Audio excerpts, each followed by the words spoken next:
Good evening, good evening, good evening. Welcome to my channel, The Underrated Darkness. We gonna have a special underrated music talk there. As people said, I haven't done any music lately, but we gonna have a underrated music talk, and we gonna talk about New York hip hop panel discussion. Yes, we gonna have a panel discussion. Okay, and I already invited some people. I don't see they get, but see they gonna get on. But it's gonna be a panel discussion. We're gonna talk about New York hip hop. It could be any era. My hometown, New York, and I know yeah, people like you know that's where the you see the thumbnail. That's what originally from right there. Sedgwick Avenue. That's in Bronx, New York. That's where originally from, right there. Believe it's 74. So let's get it in. Swoops like me. Hi, sweetie. How you doing? You keep up the fine work, sweetie. And let's get it on. Let's get it on. Let's get it on. After this intro. After this intro.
Welcome, welcome, welcome. Let me read this out first.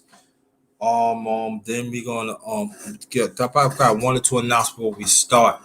Come and join real conversation with the number one grinder. Us as the righteous ones, individually. Let's make a change within ourselves and genuine being there for each other. We all we got. Just remember that, y'all. We all we got in these last days. So right.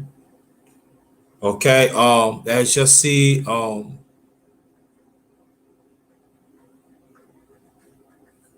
me get this off.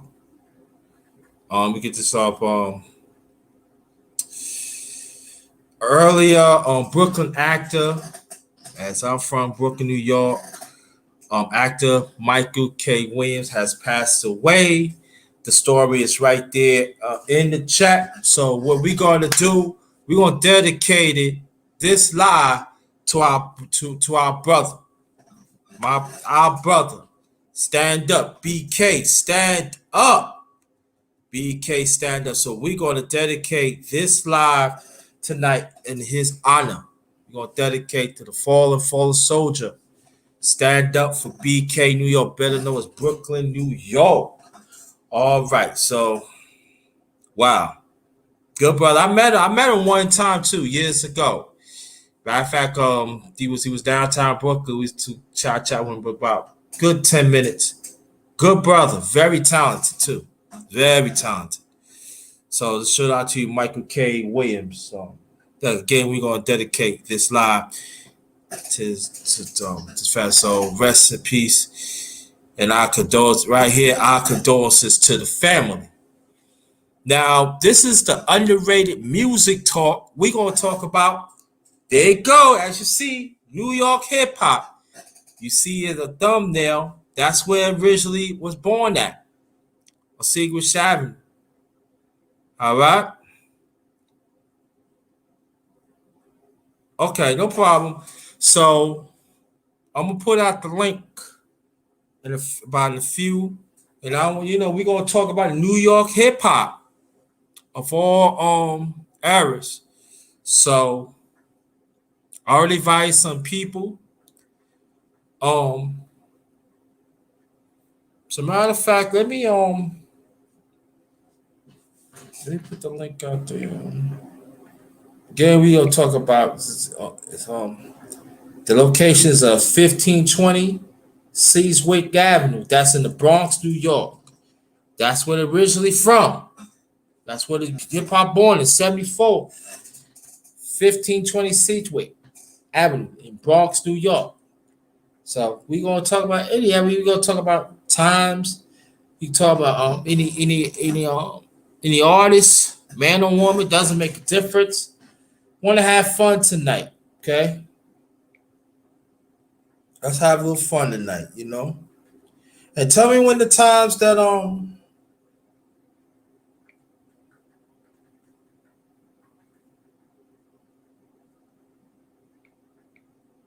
want you to tell me on what you did when you hear any rap from New York and everything. So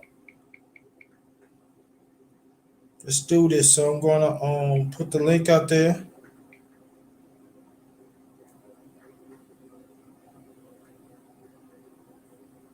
Hope everybody's doing okay. Everybody's doing all right.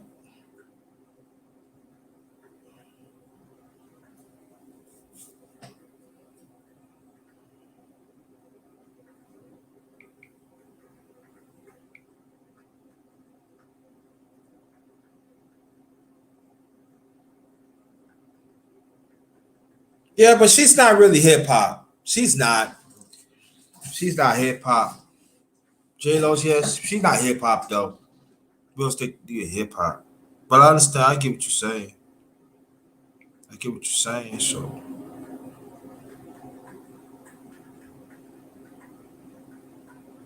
one of my favorites New York rappers is MC Light.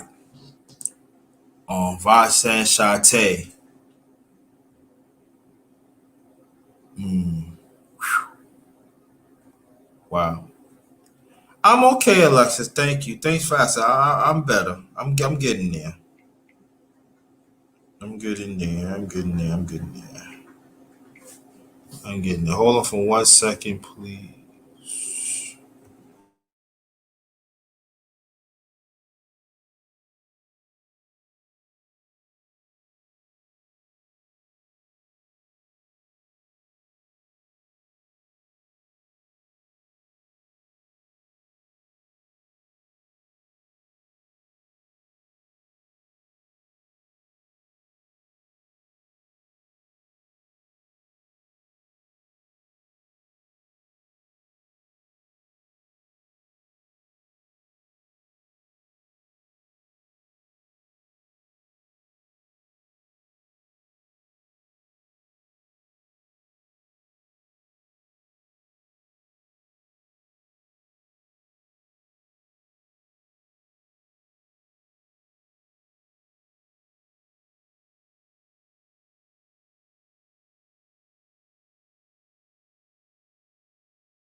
I'm back. I'm back. I'm back.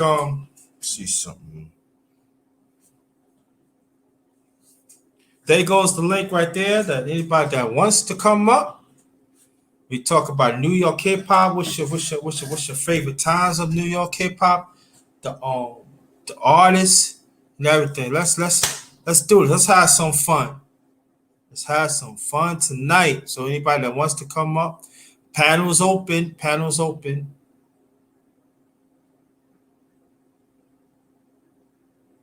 I should have put my email out. Dang. I should put my email out. Yo, anybody that I should have put my email out. Dang. But I don't want anybody. But anyway, oh well. We get this too late. So, but yeah. So wait for some people to get on. So anybody here in the chat that wants to get on, y'all can come on. Y'all come on. Y'all come on the panel. Um, yeah, I remember. Those some times back then, bro. That was some times back then, you know.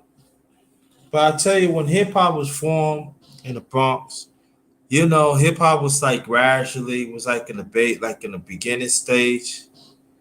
Um,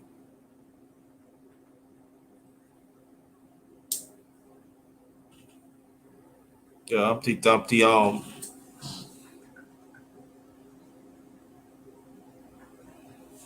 I forgot that group. But who's my favorite? I got a lot. I got a lot of favorites. I got MC Light, Roxanne Shante, um,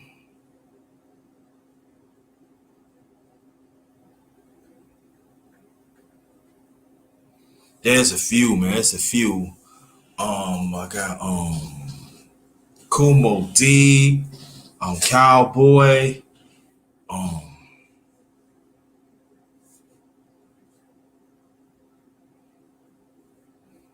I don't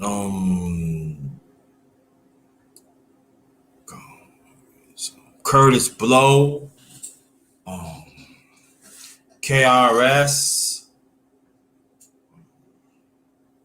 It could be groups too. Y'all can name groups too. It could be artists, also groups. Stessa Sonic, Cold Crush.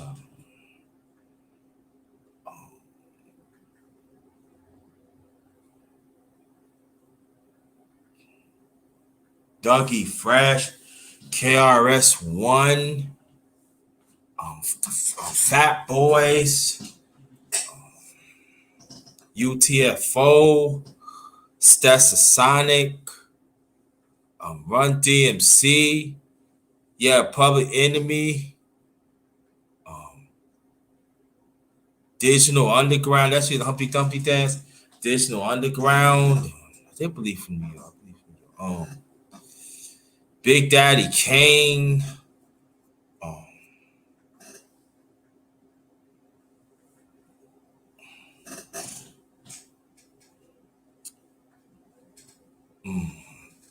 Eric B. Rakim. You can come up. You want the link is in the chat. Y'all can come up. Oh man, let's see.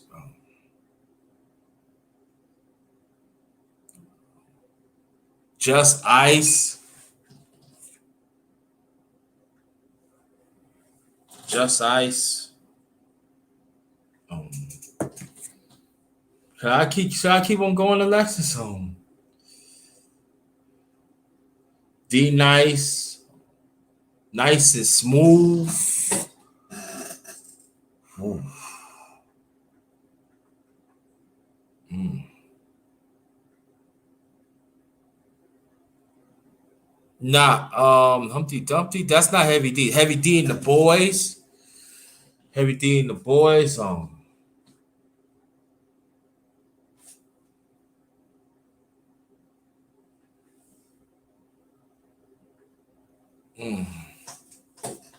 And I can go on.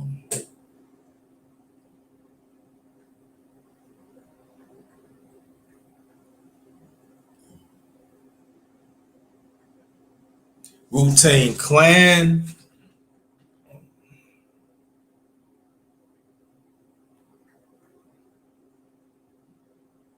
Wow, it's a lot.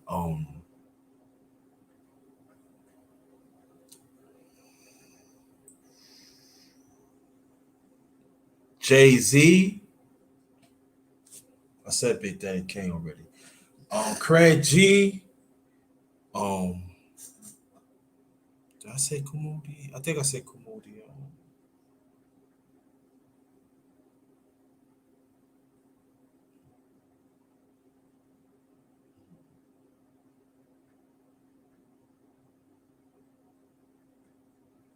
Ooh, it's a lot. It's a lot. So again, welcome to my channel, The Underrated Doctors. Yours truly, the number one grinder. This is the Underrated Music Talk. We are celebrating New York hip hop. New York hip hop. So I'm waiting for some people to come on. So yeah,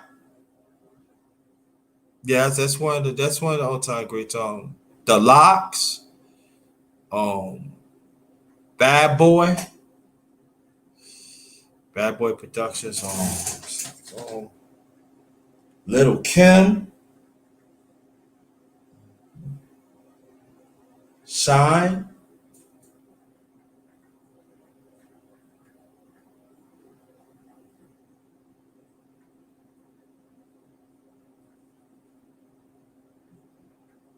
This locks a lot. Hold on, I'll be right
Well, I'm back. Okay, no problem. No problem, brother. Dude. No problem. Yeah, Fuji's. Yes, yes. Fuji's. Yeah. Anybody can name them in the y'all could put it in the chat, you know. But like anybody that wants to join the panel, feel free. This is the underrated. This is the underrated music talk featuring New York hip hop. Tribe Called Quest. Yeah. That Busta Rhymes had did quite a few collabs with them. Yeah, they did a few collabs with them. So mm,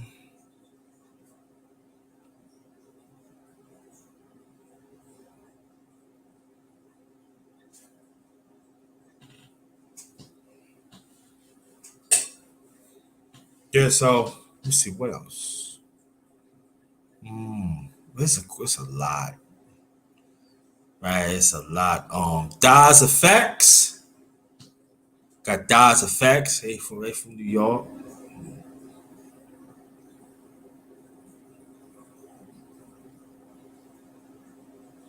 Um, Boogie Down Productions. That's what they That's what they had. Derek Nice, Miss Melody. I forgot. I think Mad Lions was with them early when he was a little younger, but don't quote me for that. Mad Lion, take it easy. Yeah. Um, Chubb Rock. Chubb Rock. Matter of fact, Chubb Rock's from Flatbush. Just as our fallen hero, Michael K. Williams. You know, he's passed away. The actor on the wire and stuff. So he passed away. The story is in the chat. So we're gonna dedicate we're gonna dedicate the live to him. No, our condolences to the family. Our condolences to the family. Again, this is the underrated music talk, and we celebrating New York hip hop. New York hip hop. You know, the '70s was like it was building. You know,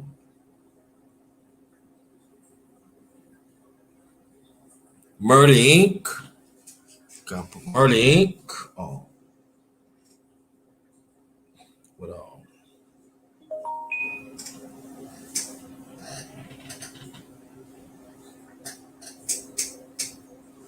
got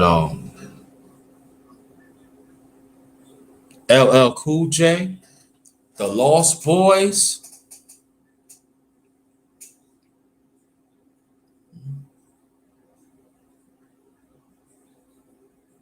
Ja Rule, part of Murder Inc. But yeah, they crew.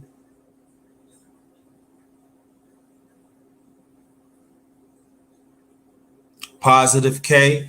Positive K from Brooklyn. He originally in Lafayette Gardens in Brooklyn, New York. Positive K. Yeah. He did all right. He wasn't like a star, but he did all right. He did all right. He did all right. He had a few joints on there. Was I feel they could have pushed it more. You know what I'm saying? Brooklyn, that's right. BK. That's what I'm from. Unless if you want to come up to the panel, you can.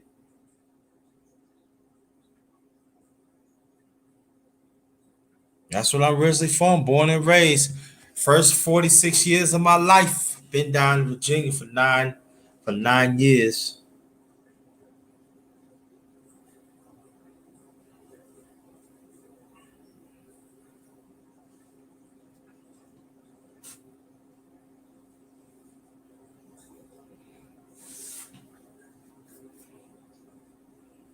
Oh,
How are you? Hey, good evening.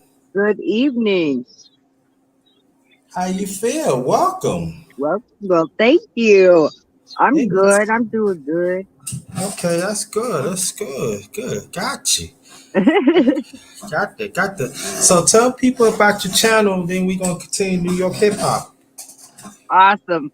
Well, right now, I'm gonna be honest. I know channel's not up and going, but I would love by the first of the year to get something rocking. We did just purchase a house, and Okay. between the packing and we got to be gone in 30 days. Oh wow. I said, and the kids is not trying to help. I'm like, y'all, come on now. You want that backyard? Let's go. Mm-hmm. So, Okay. yes. But I would love to get on there. Beach was telling me the other day I need to do it. So she's really got me motivated. I'm about to do it. So, Yeah, you should. Yeah, you should do. You yeah. bring a lot to the table. It's good. Have some positive black woman that you married, right? Yes, yes. So yeah, that's good. In this Two space, kids. you're happily married. You work with your husband. You got a kid. Your family. We need to hear more of that. Well, thank you. We I'm need to just, hear more of that. When the man and woman work together. yeah. That's a beautiful thing. One is not always perfect, but It's not. Hey, listen, trial and tribulation. You're gonna go through it, but you're still together. That's the point. yes. So it is. Okay, enough of that and everything. I ain't gonna tell you. She ain't gonna tell you everything. You just have to find out. Cooking with CER. What's good? What's good? D Hodges in the building. What's good? All right. So what you gonna say about the hit New York hip hop? Anybody before you continue, anybody listen? We gonna stick to the topic. New York hip hop. What do you love about New York hip hop? Y'all could talk about the time. You could talk about what artists are in, and also groups, even produce. Now I ain't gonna say producer because producers, but it's gotta be produced from New York. So can I? New York, we could concentrate on New York hip hop. All right, go ahead. I did want to ask, what about Salt and Pepper? Are they from New York? Yes. Okay. Salt Pepper from New York. I Yes, thought yes. so. I thought so. Because that was like the first real, girls that I remember just watching on MTV. Probably wasn't supposed to be, but Wait, I'm wait, wait, wait, 85 wait. baby. We ain't gonna tell nobody, all right? And I loved, just the whole culture of it. I think we always forget how hip hop is a whole culture too. It So is they right. made it, all the elements of hip hop. If we didn't have these people, I can't imagine how things would be just because of how the culture is. Like I said, I was born in 1985. So it already Okay. kind of started, but like Mm-hmm. it's true. I watched it emerge, really get big. And New York, like, I don't know how to put it, just when I always loved just because, and it's probably because of music and movies and things, but Mm-hmm. Right. there's something about New York. And I've been to New York. I love New York. I love Brooklyn. My best friend went to Pratt school there. Oh, I know exactly Pratt at. Pratt, when I was raised at, I could walk to Pratt like in 15 minutes when I was raised at. Yes. I know So exactly where Pratt at. Yes. just that, Pratt is Pratt Institute, that's right off DeKalb and Emerson. yeah, it's the first place I saw my big New York rat. Um, Whoa, well, yeah, it okay. scared me at first. I was like, oh, Yeah, what is that? They was like, that's one of the yeah, rats. I was like, no, that ain't a rat, is it? Sure enough, it was on another level though. But yeah. it's just the whole culture. Like I said, they brought a whole new, just all the elements to it. Fashion. That's what I went to school originally for. So when you learn the history of fashion, you have about 6 chapters dedicated to hip hop because Mm-hmm. it's really, you go to Asia and they trying to do hip hop. It's just something that's a whole culture. It's not just here. And just to think it came from New York City, like the city of Yeah. dreams and lights, it's a beautiful thing. Yes, exactly. Anybody that wants to come up, y'all want to speak on New York hip hop? The link is in the chat. I meant to put my email first, but it's too late. Well, so Auntie and Cooking with CER, you want to come up here? We talking about New York hip hop, New York hip hop. I think I'm not Emerson Place. I mean Hall Street. It's Hall Street. It's right off Hall Street and DeKalb Avenue. And it stretches like almost a block and a half and everything to Willoughby and stuff. Prayer Institute is one of those places that it deals with technology and a lot of stuff. They record breaking stuff be happening in Pratt Institute throughout the years that people ain't talking about. I might do a story about Pratt Institute too. The record breaking stuff. But get back to New York hip hop. What else? What else you remember about New York hip hop, Sister Alexis? The big boom boxes walking around, on the Yeah, shoulder. yeah.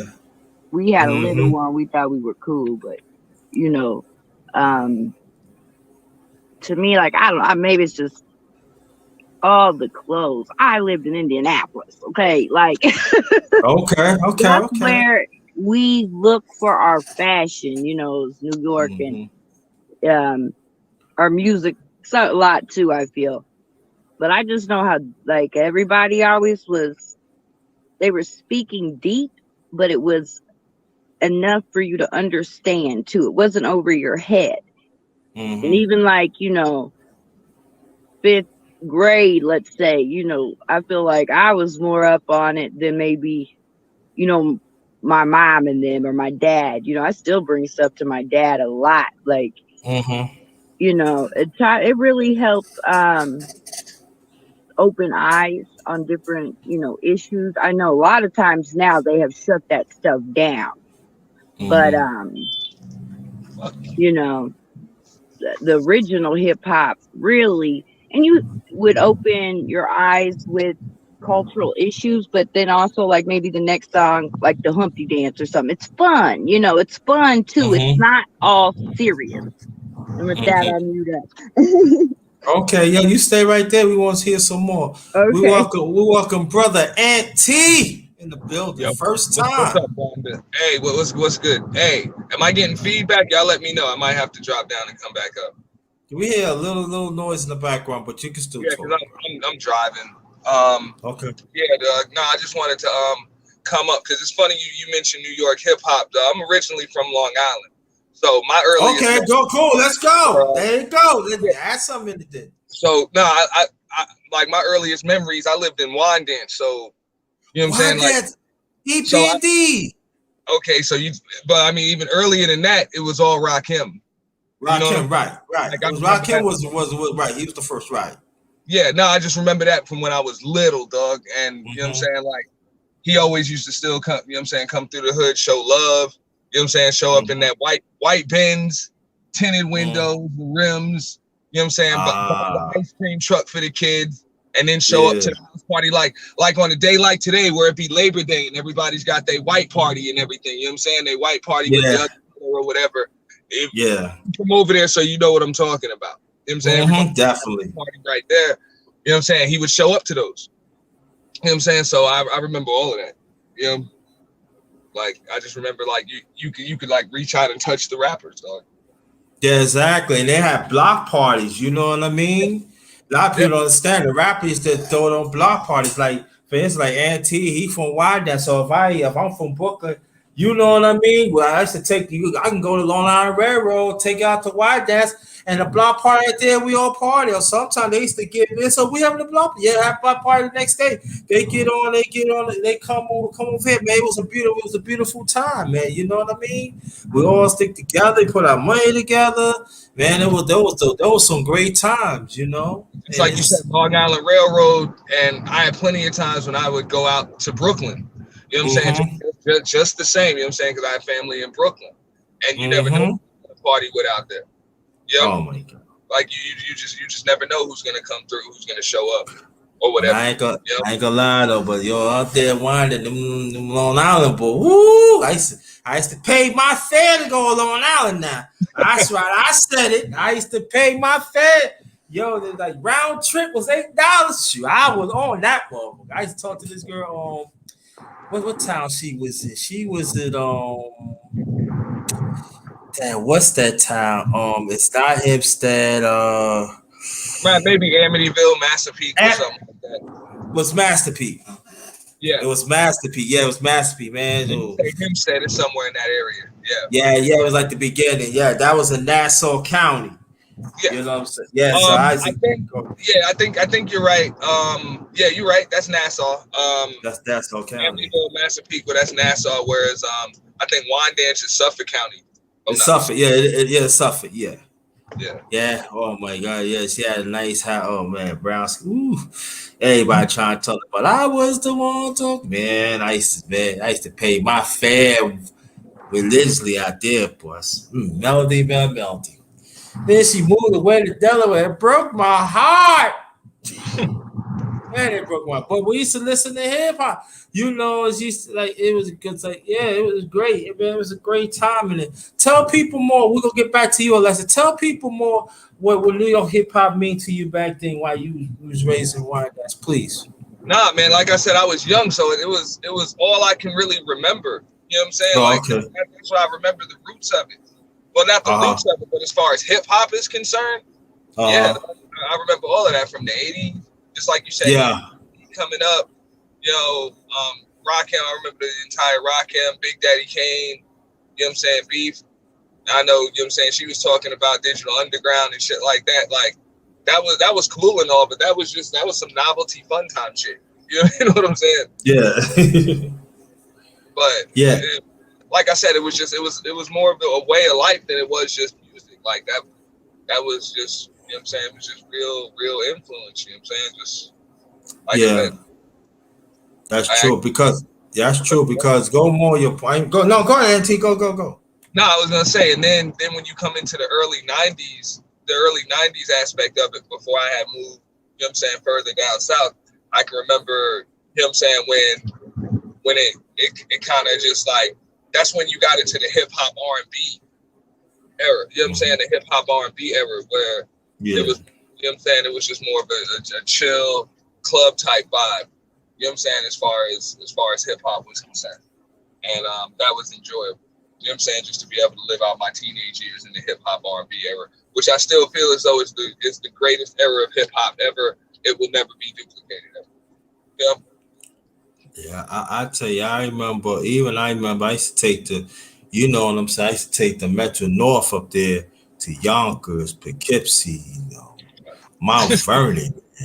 Oh my goodness, I was all over the place. Come and think about it. I used to every chance I get, I used to leave Brooklyn and stuff. But see, hip hop, see what Auntie was talking, brother Auntie, and I'm gonna go back at you, sis. Well, at that time, Auntie was talking. This was like a revolution. This is like when hip hop started to have different layers of it. Mm-hmm. You know what I'm saying? And that's what's the beautiful thing about it. That's when the 90s comes into the picture. That's when you see different layers. But this was like really evolving like in the 70s when hip hop, as I told you before of the thumbnail. That's the reason where hip hop was born in, right there on Sedgwick Avenue in Bronx, New York in '74. That's what, because people thought, we go hip hop be this, but all of a sudden it stopped moving faster towards the late '70s and stuff. And then then you find out then the Bronx got lost a little bit, and hip hop got lost a little bit. Everybody thought it came from this way, but it really came from the Bronx.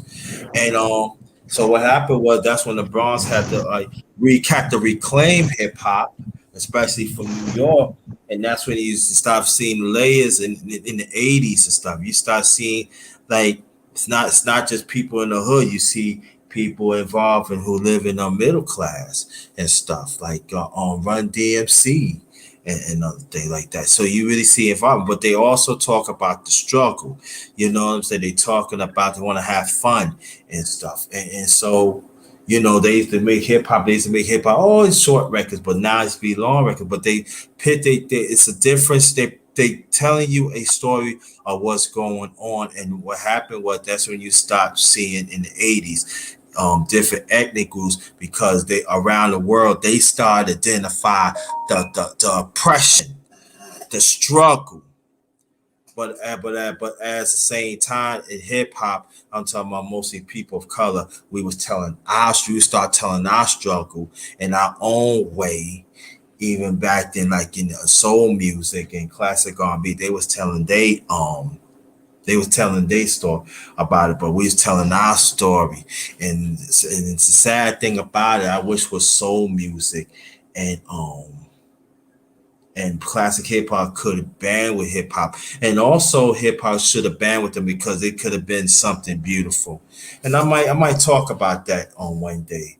We missed the beat on that and everything, but there are some classic um R&B people. They did embrace hip hop. They even put hip hop in their records and stuff.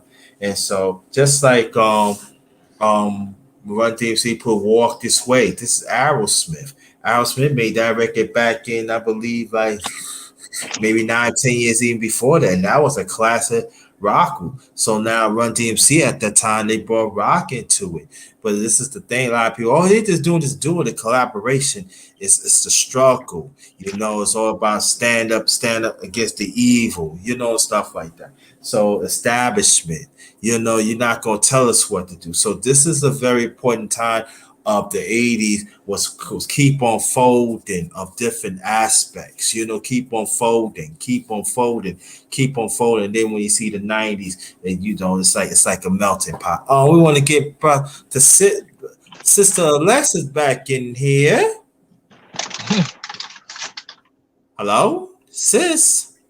Hello. Okay. What about the Beastie Boys? I remember them. Yeah, Too. Beastie Boys too. Yeah, there you go.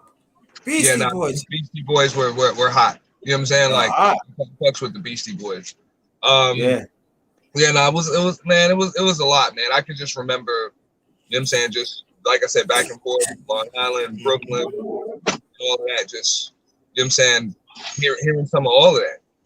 Just hearing some of all of that. And like I said, it was a total way. It was a way of life. You know what I'm saying? And then just like he said, like the evolution. Once you hit the early 90s and everything, the early and mid 90s, they had to do something to combat what was going on. As far as New York was concerned, you had to combat what was going on out west. Mm-hmm. Because that G-Funk era was kind of killing the game. Mm-hmm. So that's why I was mentioning like the hip hop R&B, you know what I'm saying, era, like that shit just changed it, where that made it so it was an actual rivalry at one point. But I thought it was a healthy rivalry until motherfuckers started getting killed over it. Yeah. Yeah, go ahead, sis. Go ahead. Well, he made a good point, with the being like a healthy rivalry. Like it was stuff that we had fun with, you know what I mean? You might argue with your brother, your sister, who was this, who does this? I remember our biggest thing, me and my brother, God rest his soul, he was a Biggie fan and I was a Pac fan. And my dad used to laugh at us because he'd be like, they both from New York. Like kind of like, but you couldn't tell us nothing back then.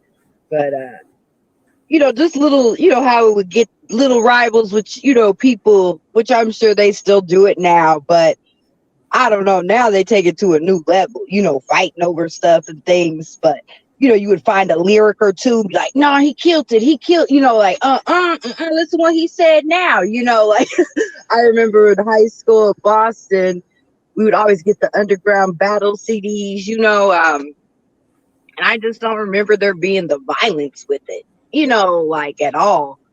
It was just like, I don't know if that was more like hip hop news or something, but we used to get all those CDs. We paid, in the train station, get you your New York City Underground CD and somebody talking about somebody. And then, when 50 came out, you know what I'm saying, with Murder Inc., it was a big deal out there. So, Yeah. but, like, I just think we would never have been here, let's say if nobody would have gone in the 70s to the clubs and started, DJing and doing all that. And, we do need to give respect to the people that started this culture, because I don't know where we'd be. It's kind of hard to imagine no Jay-Z, you know what I mean? No this, no that. Like, man, like I just started thinking about that, so Yeah, yeah, it's DJ no Kurt, DJ surprise, Kurt. you Yeah, you're know. right. DJ Kurt on Grandmaster Flash, and Yes. the rest of them how they set the tone.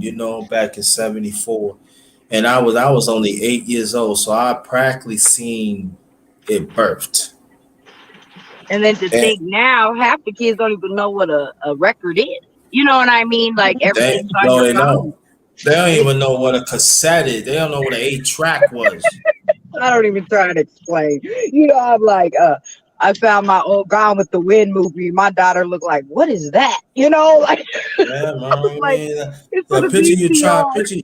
picture you trying to play an 8 track or a VCR, and you trying to find a certain spot because you don't know your parent. Man, this was hard, and even tapes back then too.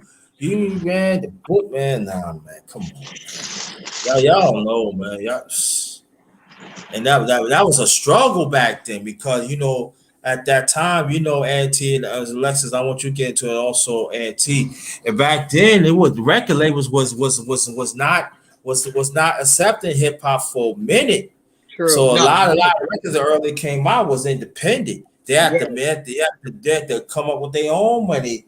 And the clubs was had they record labels was a club. So there was a lot, that I had to overcome. Go ahead, yo. Build on no, that, please. just like what she said, like you had to be in the streets to really know what was going on when it came to hip hop. Like now, Mhm.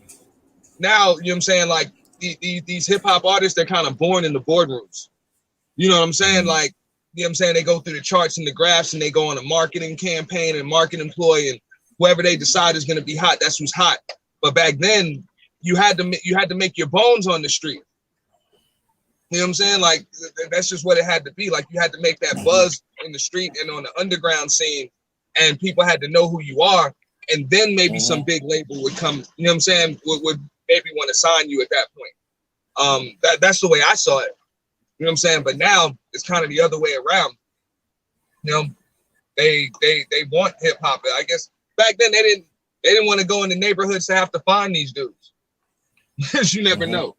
You know, you never know. Yeah. But I can remember, you know what I'm saying, even when I was young, granted, I mean, all of my cousins and fam, they older now and I guess a little wiser. But back then, that it was tough. Like everybody had talent when it came to rapping and getting on, but those boys were too busy hustling out there, to really Mhm. put the time into that, the studio time into that. You know what I'm saying? Those boys were on the block and on the corner.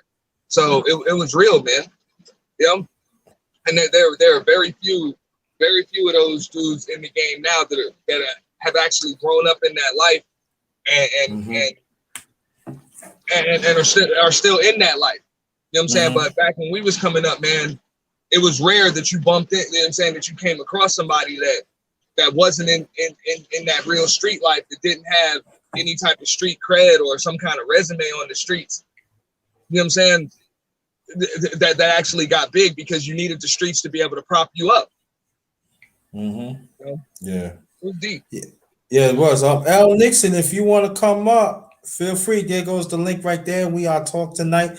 We are talking about, we celebrating New York hip hop. Y'all could talking about the beginning stages to right now. I know right now y'all don't even want to really talk about it. I really don't want to talk about it right now, but if you're worried, we could touch on it. I really don't care about it, but Al Nixon, if you want to come up, he put one of the founders, Do you think the hunger shout out for to Cool it back Cool. then?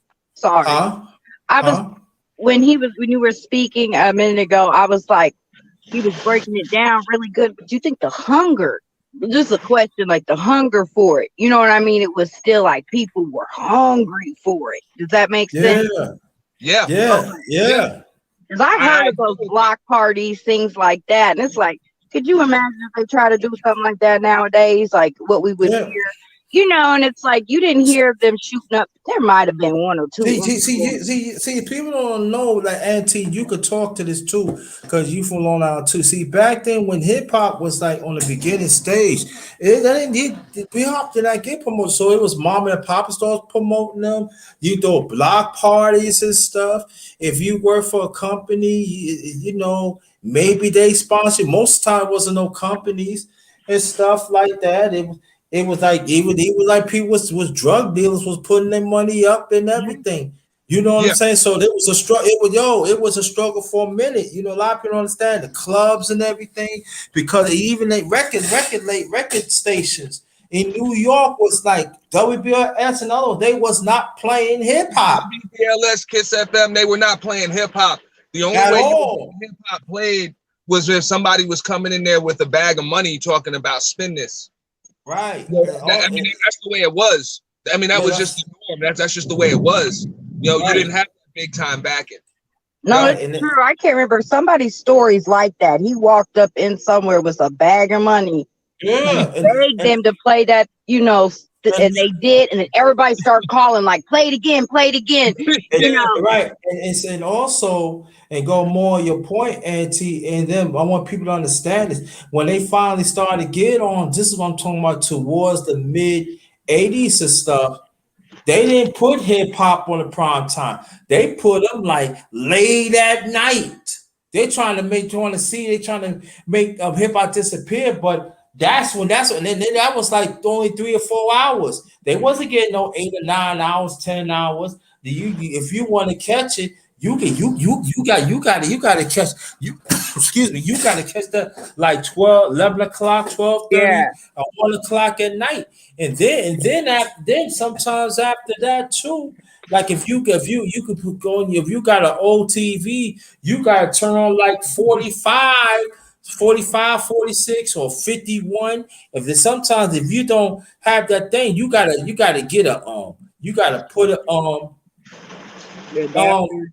yeah, you gotta put a hanger on it, you gotta put in a certain corner, you gotta open you gotta open up your window, you gotta open up your window and stuff like that. So to really hear it, and that time they was coming late, especially on the weekdays. Yeah.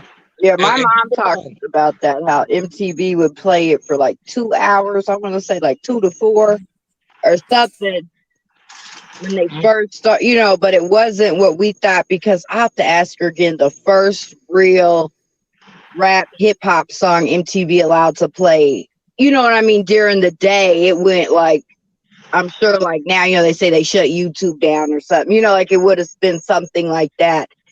I can't think of the song, but it could, you know, I can't remember. Sorry, guys. I was just gonna say, we're talking about a time like before there was Yo MTV Raps and before there was Rap City. You know, it was really tough to get mainstream spin.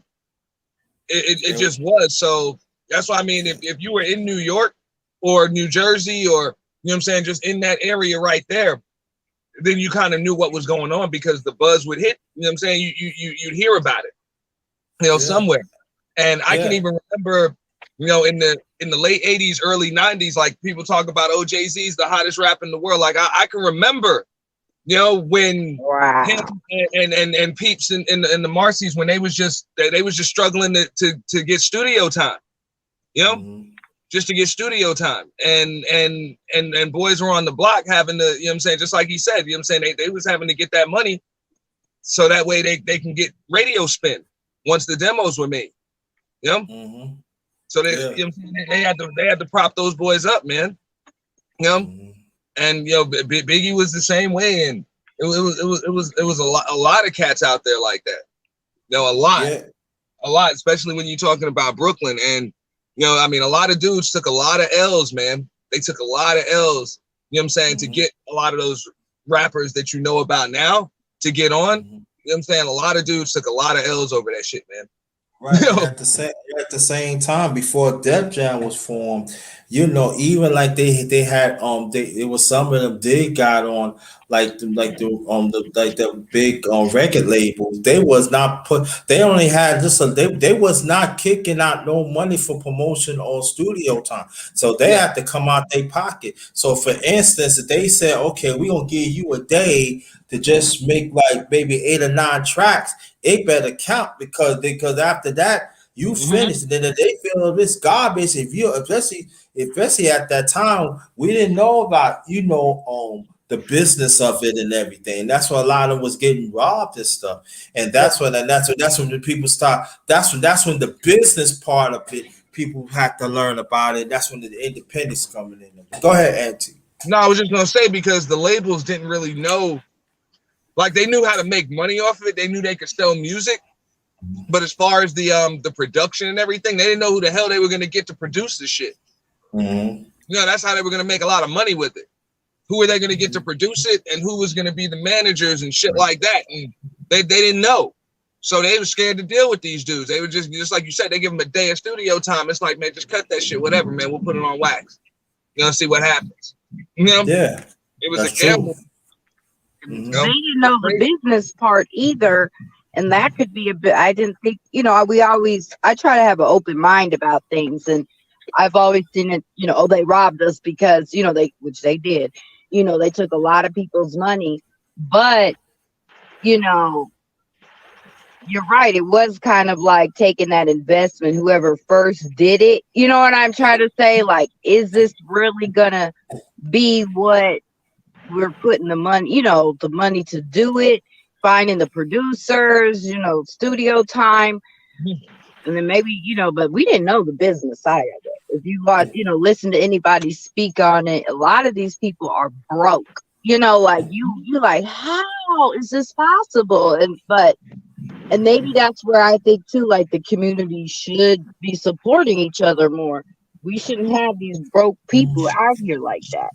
You But see, know, this is the thing about those two because at that time we don't know about the royalties. We know that if you make a record a certain time, that you can live off that like 70 years and then or beyond, and you'll get royalties and stuff. And then at the same time too, we gotta understand it goes back to it goes back to when they were sampling like James Brown. James Brown was asking top dollar. Yeah. But see hip hop. See, this is the thing. They didn't have enough money, so James Brown used to get him breaks. But throughout the years, they were sampling other stuff because the regulators was not supporting it. That's why it's so important. That's when hip hop come to evolution. Which we shot L. Nixie said Russell Simmons, Rick Rubin, Curtis Blow. Yeah, these are the businessmen had to step up. That's why that's when the record label they have to form. You know what I'm saying? It has to form with Russell Simmons and Rick Rubin. You know what I mean? Because they had to bring the business, and that's when LL Cool J was the so Def Jam. So that's what LL Cool J came from because everybody LL Cool J came out in the late 80s. No, he came out in 85 when I was he about to say, did yeah, he, it's mid 80s. yeah, LL was, yeah, man. Yeah, the radio really took off.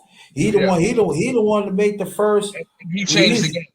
Yeah, he LL changed changed. the game. What? L changed the game. I need love. That was number one pop. First rap. First hip hop song. Go number one in pop. Mhm. R&B. I think it was a top five. I need love. Yeah. Think about it that time. Like I said, the evolution, it was kept on unfolding. And that's when the record, the big record labels said, oh, we could make money off it. But this is the thing that they trying to bring their own people, but it was still because they was like, oh, wherever you could do this and that. That's when you had like certain hip hop. I'm not even gonna like name it because it's corny and everything. But see what they trying to do, they trying to water down New York hip hop. They trying to water it down, especially at that time it started involving the outskirts of throughout the country and stuff like that.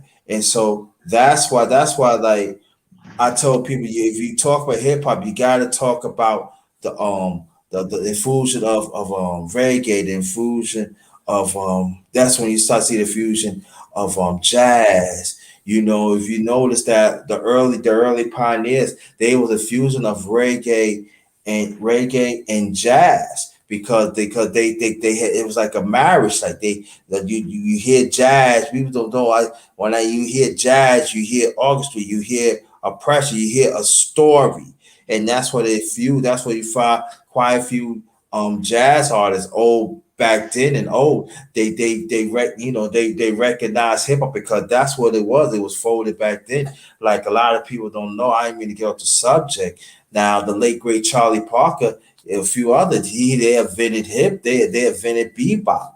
So that's when we're doing along the beginnings of stages, you hear like a lot of bebop, lot of swing sounds of jazz, and you hear the rapper.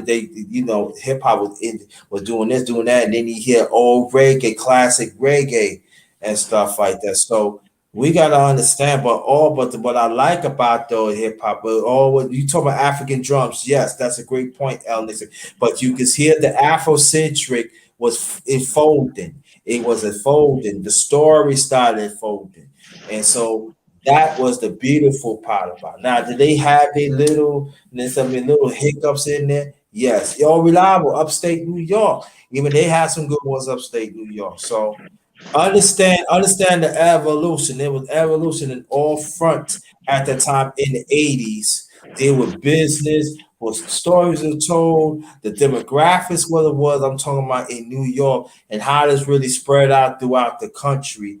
And that's when like the record labels, they was good, but it was also was bad. And that's when I talking about the mid 80s. That's when you start seeing like some of them like working these big record companies. They start forming their own label because they identify hip hop, and that's when you really start seeing the money was not there at first, but the stories was there and the popularity was there. So you think about it, hip hop for I said for a long time they really had to push. Hip hop has to be in the streets. It has to, because the establishment did not accept them. Really start really accepting like in the 80s and begin the 90s. Y'all can go ahead. I just want to tell people that. I just want to put it out there. I always try to I guess I am kind of an artsy person, but hip hop to me and rap, all this R&B, it was always our modern day poetry. Mm-hmm. If that makes sense to anyone, like you could feel it, like how you read, like you could read a rap or the lyrics and things, verses and lyrics, and you can feel it, like really feel it, like how if you're reading a poem or something. And sometimes they didn't just put exactly the hidden messages or words, things like that. It was just like it's a very beautiful thing, and we're Mm-hmm. very blessed to be able, well, you definitely, but to be alive to watch the whole you know evolution of it. you Mm-hmm. know it's Mm-hmm. really amazing, because like Yeah. the whole culture of it, like how we talk Mm-hmm. now, how I remember my grandpa would pick us up sometimes, and he knew more hip hop news than we did. It would crack us up. He's retired, but when J Lo and Puffy broke up, you would have thought he was, up in the mix. It used to be so funny to everybody. Like, oh, your grandpa know more about J Lo and Puff. I'm like, oh Lord, Yeah, that's true. So let me get this out there. El Nixon, I get what you're saying, but tonight we are sticking to New York hip hop. But I like the points you're making, but we sticking to New York hip hop. So any artists of New York y'all want to talk about, groups, that's what we gonna talk about. We talking about New York hip hop. What I'm going to do, I'm thinking about. Oh, what's going on, Rob? Thank you. I appreciate that. Appreciate that. Hope everything's well with you. Still, my constant prayers out to you and your family. Keep your head up. Yeah, L. Nixon. Yeah, KRS One. See, this is the thing that a lot of people don't understand. That Oh man, that was a great time, but like for me because at the '80s I was going through a lot, you know, and but hip hop that had took my mind off a lot of things, man, you know, and the boom box was out there, you know, and back then you got to pay you cannot get a cheap boom box. If you can sound like the little mice, no, you need boom, boom, boom, boom, boom, boom. I'm talking about when you Especially hear if that you got a vibration. cheap boom box. You ain't want no cheap boom box, bro. No, you can't hear. You can hang. Wham, wham. No, you get boom, boom, bop, boom. I'm talking about when you put it on the table. When you turn up just to 4 or 5, you hear the vibrate. Hear the vibrate. That's the real boom. And so I'm like, no, no, no, you don't want nothing like that. No, no, that ain't no real big. That ain't real. You gotta hear. You can't have no cheap boom box, man. I'm telling you, man. And then you got to get the real. So the Samsung, that was a real. You got. I think the most you pay in the boom box, I said back at that time was like $300 or $400. If you get that, and I'm gonna tell you, brothers and sisters, they would, brothers and sisters was getting killed off boom boxes, yo. They was Yeah. getting snatched up. Yeah. Yeah, it wasn't just sneakers. It was just like you said, it was boom boxes. Of Mm-hmm. course, I mean, we could talk about the 8-ball jackets too. Eight ball Jackson, the gazelles. Yeah. It was a lot of shit. Change, man. But Yeah, man. I wanted to touch on what she just said because Go ahead, go she ahead. really just hit the nail right on the head when she was just like, yo, like your grandfather might have known more about what was going on in the hip hop world than you. Like that's like in the 80s and 90s, that actually helped to bridge the gap between generations. I thought, as far as I was concerned, I could remember doing the whole, if y'all remember the whole Columbia House gimmick, where you send them a penny, you tape a penny to the Mm-hmm. damn card, and they send you 12 CDs. Yes, Remember that? yes. Yeah, you could do it with BMG. So I remember doing that, and I can remember, bro, they literally they just send you a box with 12 CDs for a penny. For a So penny, yep. Yeah, yeah. you know what I'm saying? So I can remember, you know what I'm saying? Like I had Ready to Die in there, and I had damn, you know what I'm saying? I had Redman in there, and I had Meth, and I had, you know what I'm saying? I had like all of the Def Jam, you know what I'm saying? All the Def Jam and Bad Boy shit. And of course, you know what I'm saying? I had some West Coast shit too. I know we just talking about New York rap now. But I can remember that, and of course, you know what I'm saying, my mom and my stepfather had pretty much intercepted. You know what I'm saying? They intercepted that. Hold up, like they're like, yo, I don't know if we can let you listen to this. Parent warning. Oh Yep. yeah, Yeah. you know what I'm saying? You know, big parental explicit, you know what I'm saying, parental And, advice stickers. But right. then, you know what I'm saying, Go hey, ahead, go when ahead. mom goes to work, I hear my stepfather bumping this shit in the damn den. Yep. Yeah, right. He's bumping that. And I'm like, yo, what's going on? You listening to my CDs? Like, all right, look, when your mom's not around, man, I'll you know what I'm saying? I'll leave them right up here, man. Just make sure you listen to it with your headphones on. You know? Yeah. So I Yeah. can remember that. Like, those are the things that, like, I used to actually be able to talk to my stepfather about is hip hop and rap and shit like that. You know what I'm saying? Other than that, we wasn't talking about nothing. You know what I'm saying?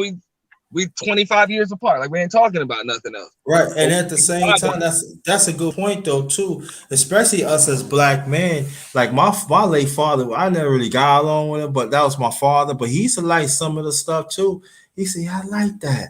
You know, that was like kind of like at the moment we'd be together and stuff. And I'm gonna tell you, hip hop kept families together because they want to know what's happening. And all of a sudden they start understanding. I said the same thing that you fighting for. I'm talking about us as black people. We doing this. We doing the same thing. We just doing this. Oh, now we get. But the one person never really accepted is the late great Don Cornelius, but he had to accept it in a business as a business aspect. But as a culture, he never accepted it, and then that was real sad because but he understand the business. So he has to put it on, and at the same time, when he put it on, you think about it. Soul Train lasted for almost 20 years after that too. A lot of people don't know that and everything, but he hated hip hop, and I mean, I'm not surprised. I'm not surprised. And I think one of the reasons why the gap was able to be bridged is because, of course, in the late 80s and 90s, like there was a lot of sampling. Like it was a lot of sampling from music from the 70s. You know? Yes. and You know what I'm saying? older. I remember, I don't know what it was, but it was some they sampled like a, maybe it wasn't Ray Charles, it was somebody else, and my grandma, you know that, I know that song too, and I'm like, no, you don't, but like it, just them hearing, just even the little beat in it or something. It's weird because I can't say like my grandfather's really condoned hip hop like that. But I also think when hip hop started, it didn't have that thug culture to it, you know, Yeah, which I now it's agree. what some people want to like just say, oh, it's thug culture, this and that. And it's like, no, like it didn't originally start this way, you know. Mhm. Yeah, yeah, and so She's let me right. read. Yeah, right. She's Let me. 100% Yeah, correct. she absolutely, Rappers absolutely. were respected. Like I can remember that. I mean, they weren't seen as thugs and gangsters and all of that. That didn't come until later on. You Right, know, exactly. Yeah, yeah. Gang Star. Let me read. Let me read the. Let me read this. Let me read this. Gangstar was the shit, man.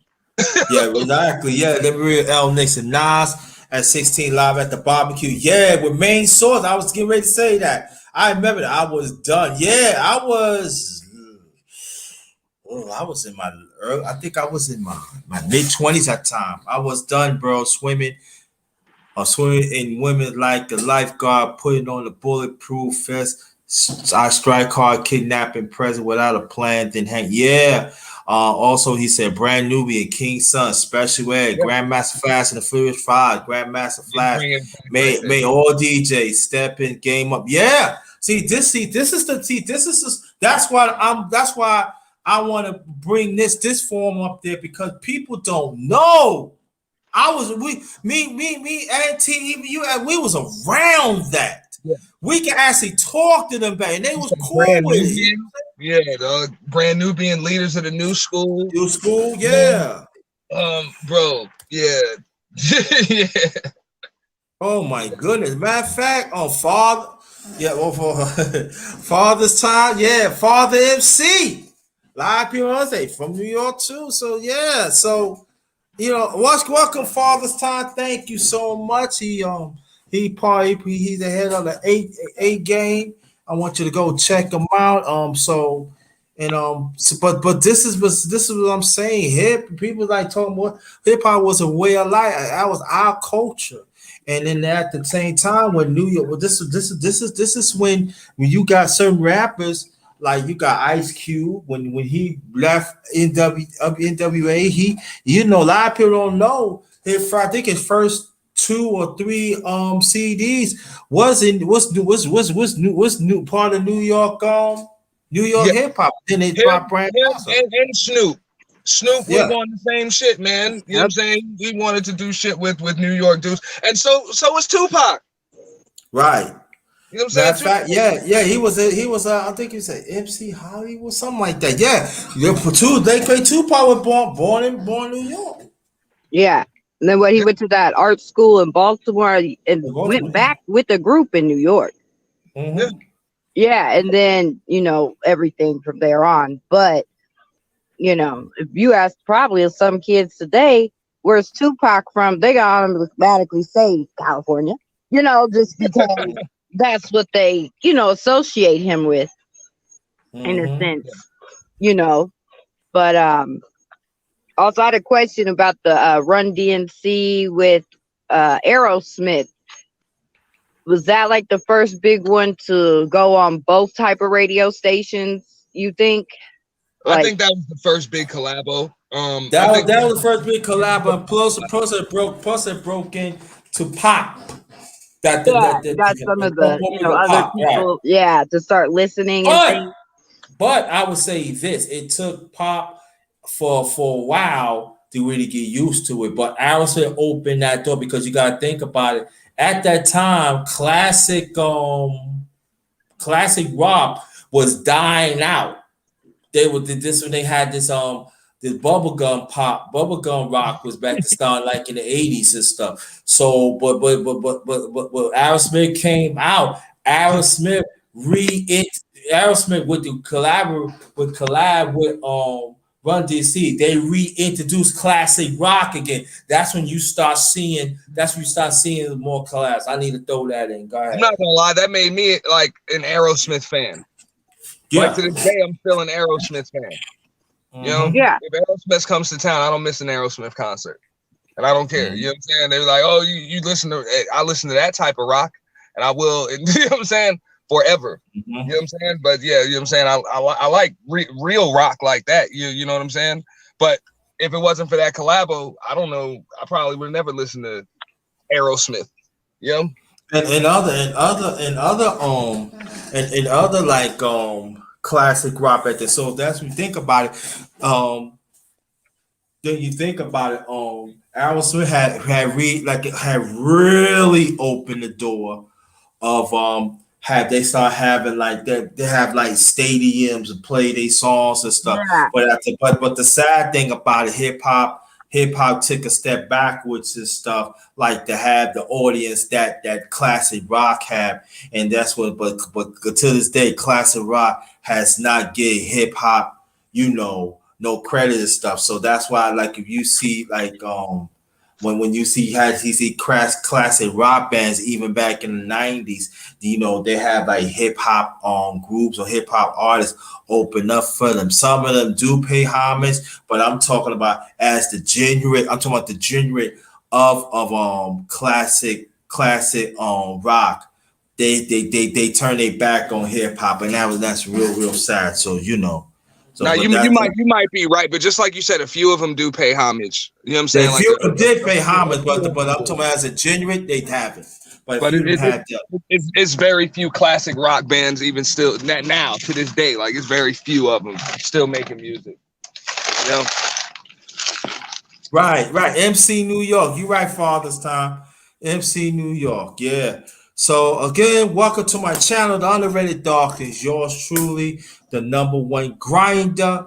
We got brother Antique first time, Alexis Kinsley Davis first time. L Nixon said he be up here, and also this is I can't put special edition because I had to have me rewrite, but this is a special edition of the underrated music talk, and we are talking about only New York hip hop, and stuff like that. So I want to stick to that and everything. And Al Nixon had JBT for Fears and stuff. Now some of the now that's yeah.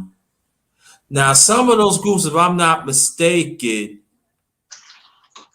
um, if I'm not mistaken, some of them later on has done collabs with hip hop, but it was a different genre of hip hop. So let me put that out there too. Okay, Father's Time.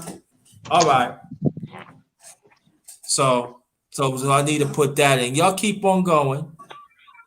I was gonna say the only two really collaborations big ones I know would have been that, Walk This Way, and then I can't remember the Godzilla song with Jimmy Page and Puff Daddy. Yes, he said, yeah, it was a Jimmy Page, Robert Plant, yeah, the Led Zeppelin, right? It Yes. was Led Oh Zeppelin. my God. Come on. That was another classic rock band Well, too. keep in mind too, All About the Benjamins, the remix Oh was, my gosh. that was another one where you had old boy from Nirvana and Foo Fighters. Yes. You know what I'm Yeah. saying? Up there with that too. You know what I'm Yeah. saying? That was a big deal. Yeah, Right. you're right. And And then the Jay-Z album with Linkin Park, I can still rock that album to this day. But yeah, right. Yeah. Yeah. And that's what I mean. Like we forget about a lot of stuff, and I'm always say that that's mainly because of that whole hip hop R&B phase. Like we saw so many collabos.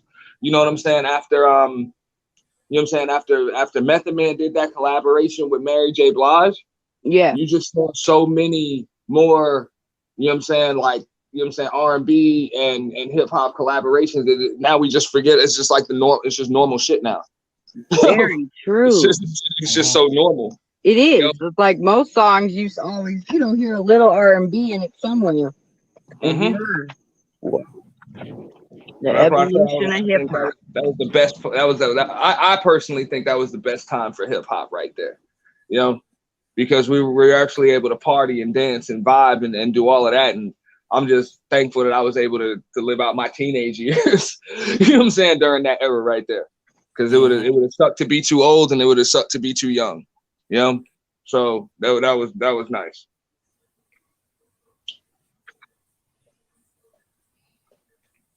Yeah, let me read this. Oh yeah, anybody that wants to donate, it's up to the screen. A cash app is $ capital JT 53000 or PayPal.me/ all in caps JT Black 53.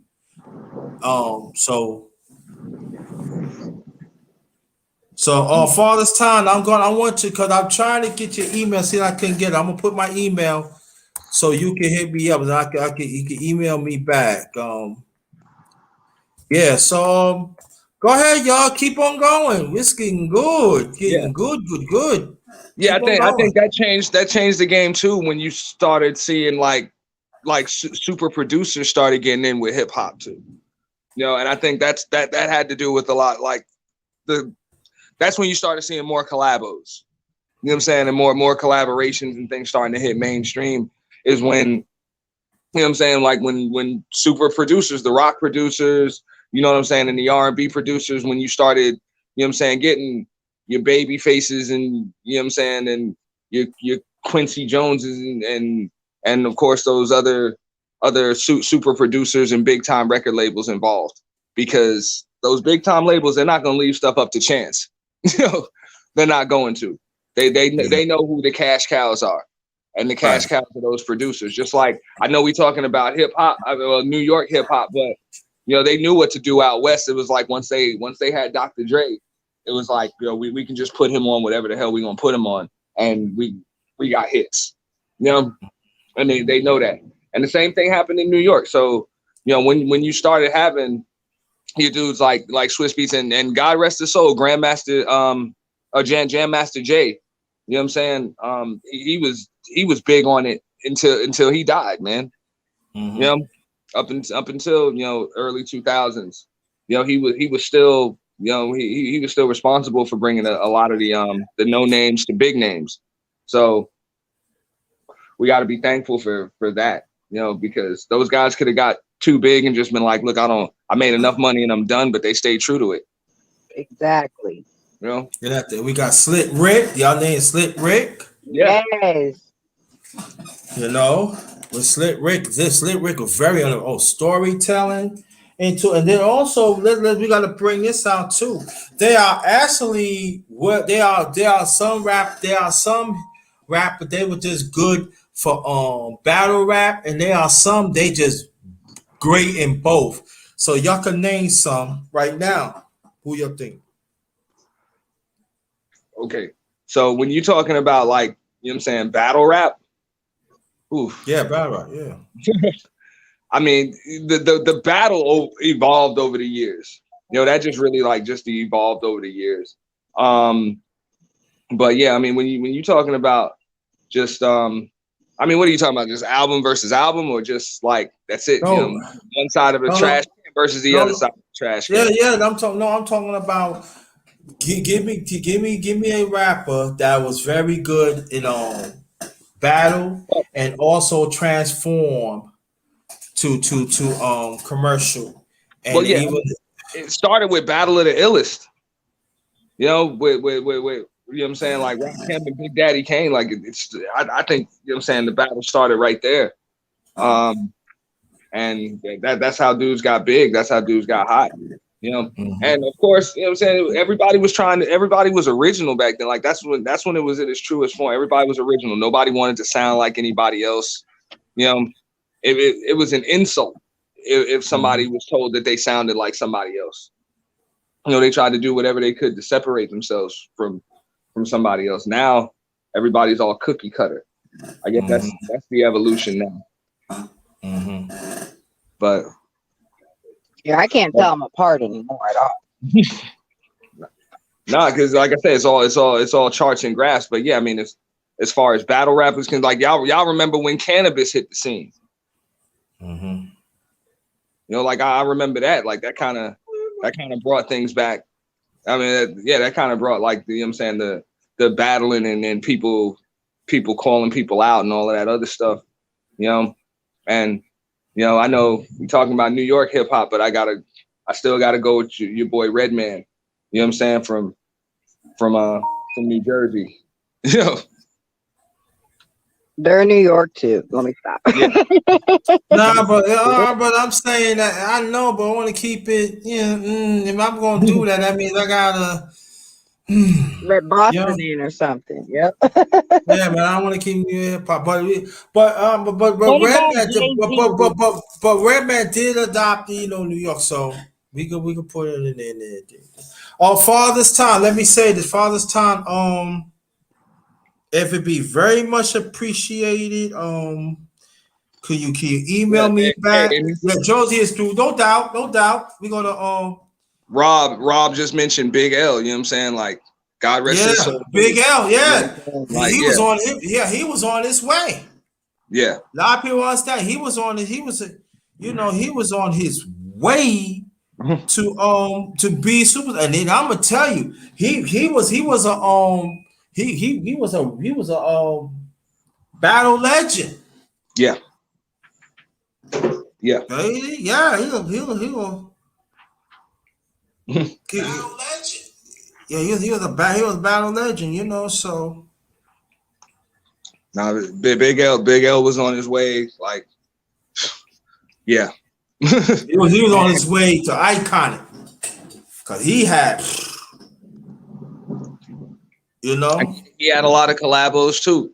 You know, he had a lot of collabos that you're still hearing those things come out. You know what I'm saying? A lot of the underground things are coming out now. So Rob, you said White Cliff mess up Cannabis album. Okay, you got a point there, but Cannabis another. When he did that.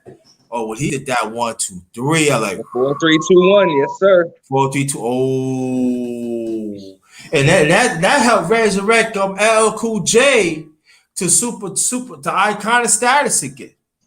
Because at the time, back in the going towards late '80s, L was like, he was left hard hip hop. He was doing like party into the ladies and stuff. And Yes, so, yes. and so what happened was when Canvas came out, it took LL.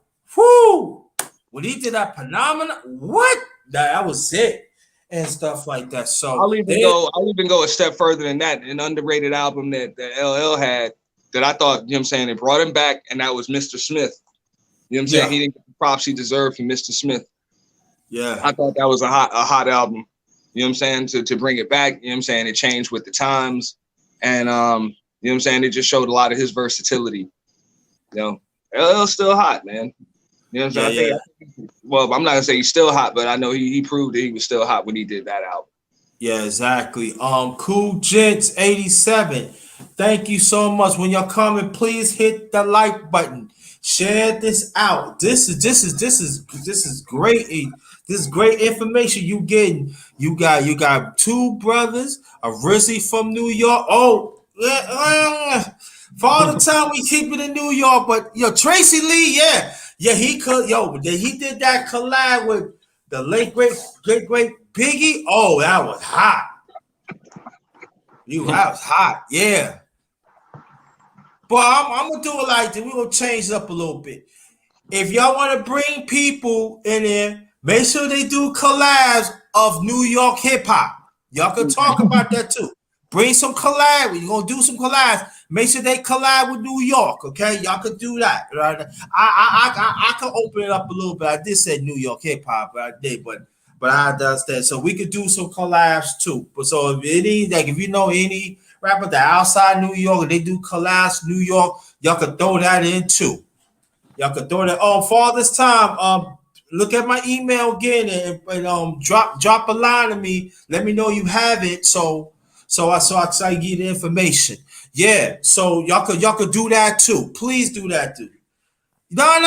Father's time. I can open it up because you know, like the evolution and stuff like that. We got to keep it real. There's quite a few rappers. There's quite a few people in hip hop that live in other parts of the country. They did collab a lot in New York, so we want to know. We want to know that too. Main Source. I thought Main Source was going to hit it big too. But you know, but you know, at that time, you also got a lot of groups. They had ego problems too. They got ego problems. We talking about the late '80s, early '90s too. Like you know, or like the group that was in um with Busta Rhymes was in it.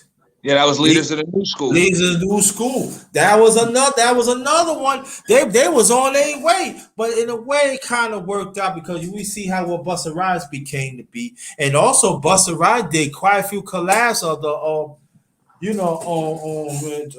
Tribe Called Quest. Yeah. You know, I like quite a few collabs. They even Tribe Called Quest did few collabs of other hip hop too. And also, then you got oh my goodness, then you got who did that collab? I forgot.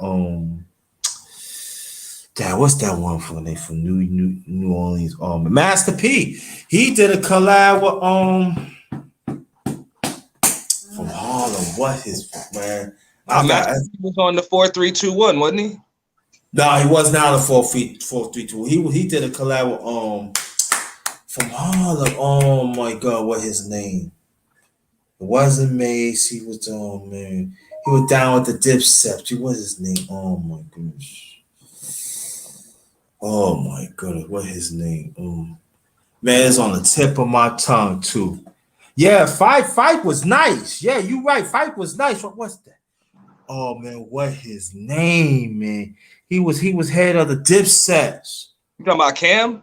Yeah, Cam. He did part 3 on I think on Master P shit.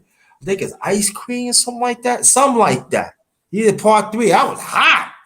Did collab with him on that. That was like now we're talking about skipping the back and forth. This back in the 90s, this back in the late 90s and stuff. Yeah. So y'all keep on going. We can talk a whole lot, you know. Well, I feel like the women in hip hop, now that we started bringing up different collaborations, they really did they did a lot with collaborations with I would say more pop music, but it really kept them at times where I felt like hip hop didn't have a lot of women out there. It still kept them going. Does that make sense? Yeah. It make a lot of sense. Yeah. Or like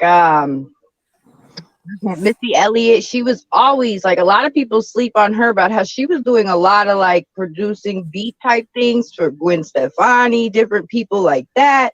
It's like that's more behind the scenes, but it kept them still out there, especially for women, younger girls, things like that. We like to see our people out, women also out in there. So it did help keep them afloat, I guess I could say, in a time where I didn't feel like we had too many like women. We probably still don't, truthfully, but with the collaborations though, like Missy Elliott, she's from New York or no?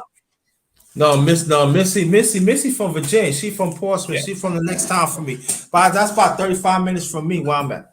Because I didn't think she was, but I had no idea where. Thank you, because I didn't know she was from. Yeah, she's from Virginia. No,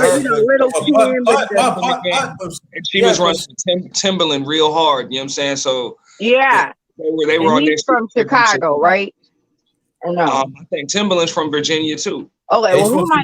Yeah, Twisted what I'm thinking. I'm sorry, guys. I'm all over now. But yeah, when you want to talk about Twister, like Twister was probably about 20, 25 years ahead of his time. You know what I'm saying? That to this day, I'm always say that's one of the hottest rappers ever. Yeah, definitely one of my top 5. And you know what I'm saying? Chicago really didn't get the props that they deserve. as far as what they were able to bring to the rap game, you know. But they did a lot. You know, I feel like Chicago, they all go somewhere, either New York, Atlanta, you know, LA. So they don't really just stay like we're New York artists. I feel like stay in New York. Does that make sense? Like, I don't know, like they don't leave home like that. So you'll see them like you were, well, back then, like you would not now. Don't, like I said, I don't really want to talk about it nowadays because I can't even get it. But you know, when you were talking about, you'd see them when they would come to your neighborhood. You know what I mean? Like you knew who they were. They still had a presence in the, you know, what they were talking about or, you know, rapping about, whatever about. They still had, it wasn't like they done disappeared. Like, well, yeah, you can do that, but they still paid like the homage and stuff to where they came from and things like that. Like, but it could be because of how New York's set up too, with the boroughs and things. Well, yeah, I mean, like I was saying, even on Long Island, I can just remember you could reach out and touch them. You never know who is just going to show up to a party. You know, who is going to show up to a party and be dancing with your cousin. You know what I'm saying? Dancing with your cousin, or buy out the ice cream truck for the kids, or whatever. Like we could talk to them. We knew what they were driving. You know what I'm saying? We knew pretty much everything about them. And now now they're just like real celebrities, you know. But back then it was just, you know, they were just regular people that had record deals, you know. Yeah. You said Father Time. Yeah. Oh, you got good, great. Thank you so much. And I want to let me put this out. Father Time, I just want to let you know, brother. Thanks for supporting this channel. I really appreciate what you're doing. And I gotta say this before we continue. Sometimes, family, especially us as a people, sometimes we want to be part of everything. It's that sometimes people let people be what they want to be. Long as they push that, long as they pushing that positive for our people, that's all what counts. Learn to be team players for the movement. Learn to be team players for the movement. You don't have to be part of everything. You don't have to be the boss of everything. Be a boss of what you do. And long as the brothers and sisters in alignment of the same thing, same movement that we pushing us as a people, follow it. Put your doggone plans in your pocket and let's follow along. We all going to get to the same goal. Black man, same way. Swimming, same way. A game. They putting principles out so we can move as a people. Embrace it. Be a team player. Stop hating from the sidelines and even in the front, and you feel like, yo, my name is not in this. Oh, I'm not part of it. I'm not part of the family, but I'm a participant. There's a big difference. So I want y'all to really think about that very carefully. And I just want to thank you on Father's Time. Thank you so much to take the time and come to my channel and understand what I'm doing. And I really appreciate that. So salute to you and the rest of the A Game fam. I just need to put it out there. Now back to what we talk about. He said the R is the GOAT, and I believe you. Right. I would. Guys, I'm really sorry, but I got get my kiddos to bed here. So thank you so much for letting me on. Underrated. Anytime. I really appreciate it. Don't let it be the last time now. No, it won't. I promise. I had a wonderful time with you guys. I really appreciate you, and have a blessed night. And Alexis, before you leave, my email is in the chat. Take it down. Okay, and I'll email you. Email me quick so I can plug you in. Okay. Okay, I will. And thank you again, everyone. Have a wonderful night. Great conversation. I like this type of stuff. We're not arguing and fighting over, We just talking. It's great. It might be a part two. Okay. It might. Definitely a pleasure. Thank It's a you. Have a pleasure. great night, guys. Okay, now I And I'm got about to me. get your email right now. Yeah, Thank just you. just send me a quick email so I can plug you in. Okay. Good Thank night. you. Good night. Now, now we got me and Auntie. He from Wine Dance. I'm from Brooklyn. BK in effect. Like that. New York in effect. But you know, Auntie, I want you to keep on going what you was talking. Tell the people. Well, I know why, Strong Island's important. I know. Yeah. But Nah, man. tell people, That's I the want you to island, tell man. people right now why Strong Island is so important to hip hop. Tell people, let people know that why I play the main component, still the main component of New York hip hop and around the world. Tell people, please. Like, okay, what a lot of people don't know, like, okay, if you're not really from there, you're not really gonna know how it's set up. But the way it's set up is y'all, the city boys, you know what I'm saying? Y'all come out to Long Island to relax. That's where y'all come to unwind, party, whatever. You know what I'm saying? So it's like it kind of changes up. It might even get creative juices flowing. You know what I'm saying? All of that. So it just kind of is what it is. But it's definitely important. And when, like I said, I'm always gonna go back to Rakim. That's just like your man said. That's the GOAT right there. So Yeah, you know what I'm saying? I'm always gonna be partial to that. Just being, you know what I'm saying, uh-huh. living in Wyandanch, you know, living in Wyandanch, Amityville, Massapequa, with those areas, but primarily Wyandanch. So you know what I'm saying? I'm always gonna be partial to it. Mm. Yeah, that's true. I hate hip hop today too, brother Rob. It is trash, and so this is what I'm saying that of hip hop. I want to talk before we continue. I do want to talk it. Well, I am going to talk about it. Hip hop back then did talk about families, the mother and the father stick together, the kids, the nucleus. They did talk about Afrocentric. They did talk about the times, and that we be together. They talking about of the killing of Malcolm X, Martin Luther King, Fabi Lou Hamer. That I'm talking about the people that fought for the rights of our people. There are some women had done it. Even we made rap. We made songs about the late great Nina Simone, another one that fight for people. They did fight for women's rights, but in their own heart, I'm talking about the women. They've one of their first priority is our people, and even protect the black man because we were still the hunted. And so also we did rap about Billie Holiday. Why Billie Holiday? Billie Holiday did 4 or 5 people back then that she had the drug overdose in 1959. That I still say I don't know about that because she made that song "Strange Fruit." And so, explain to people, Auntie, why we have to talk about the women that why when we talk about the women, well, why are they so important of hip hop? Because we know about it. Father's time know about, other people know about, but maybe people outside don't know. Women back then was so important. Tell people, please. No, absolutely. When you're talking about women like, okay, like MC Light, Mm-hmm. Yo Yo, um, I mean, of course, you know what I'm saying? I mean, you can even go to Queen Latifah, you know what I'm saying? Mm-hmm. All of that was very important. You know what I'm saying? Lil Kim, like those women were very important. You know what I'm saying? As far as just bridging everything to mainstream and just making sure that there was some kind of balance. It wasn't just, you know what I'm saying, dudes with hard lyrics.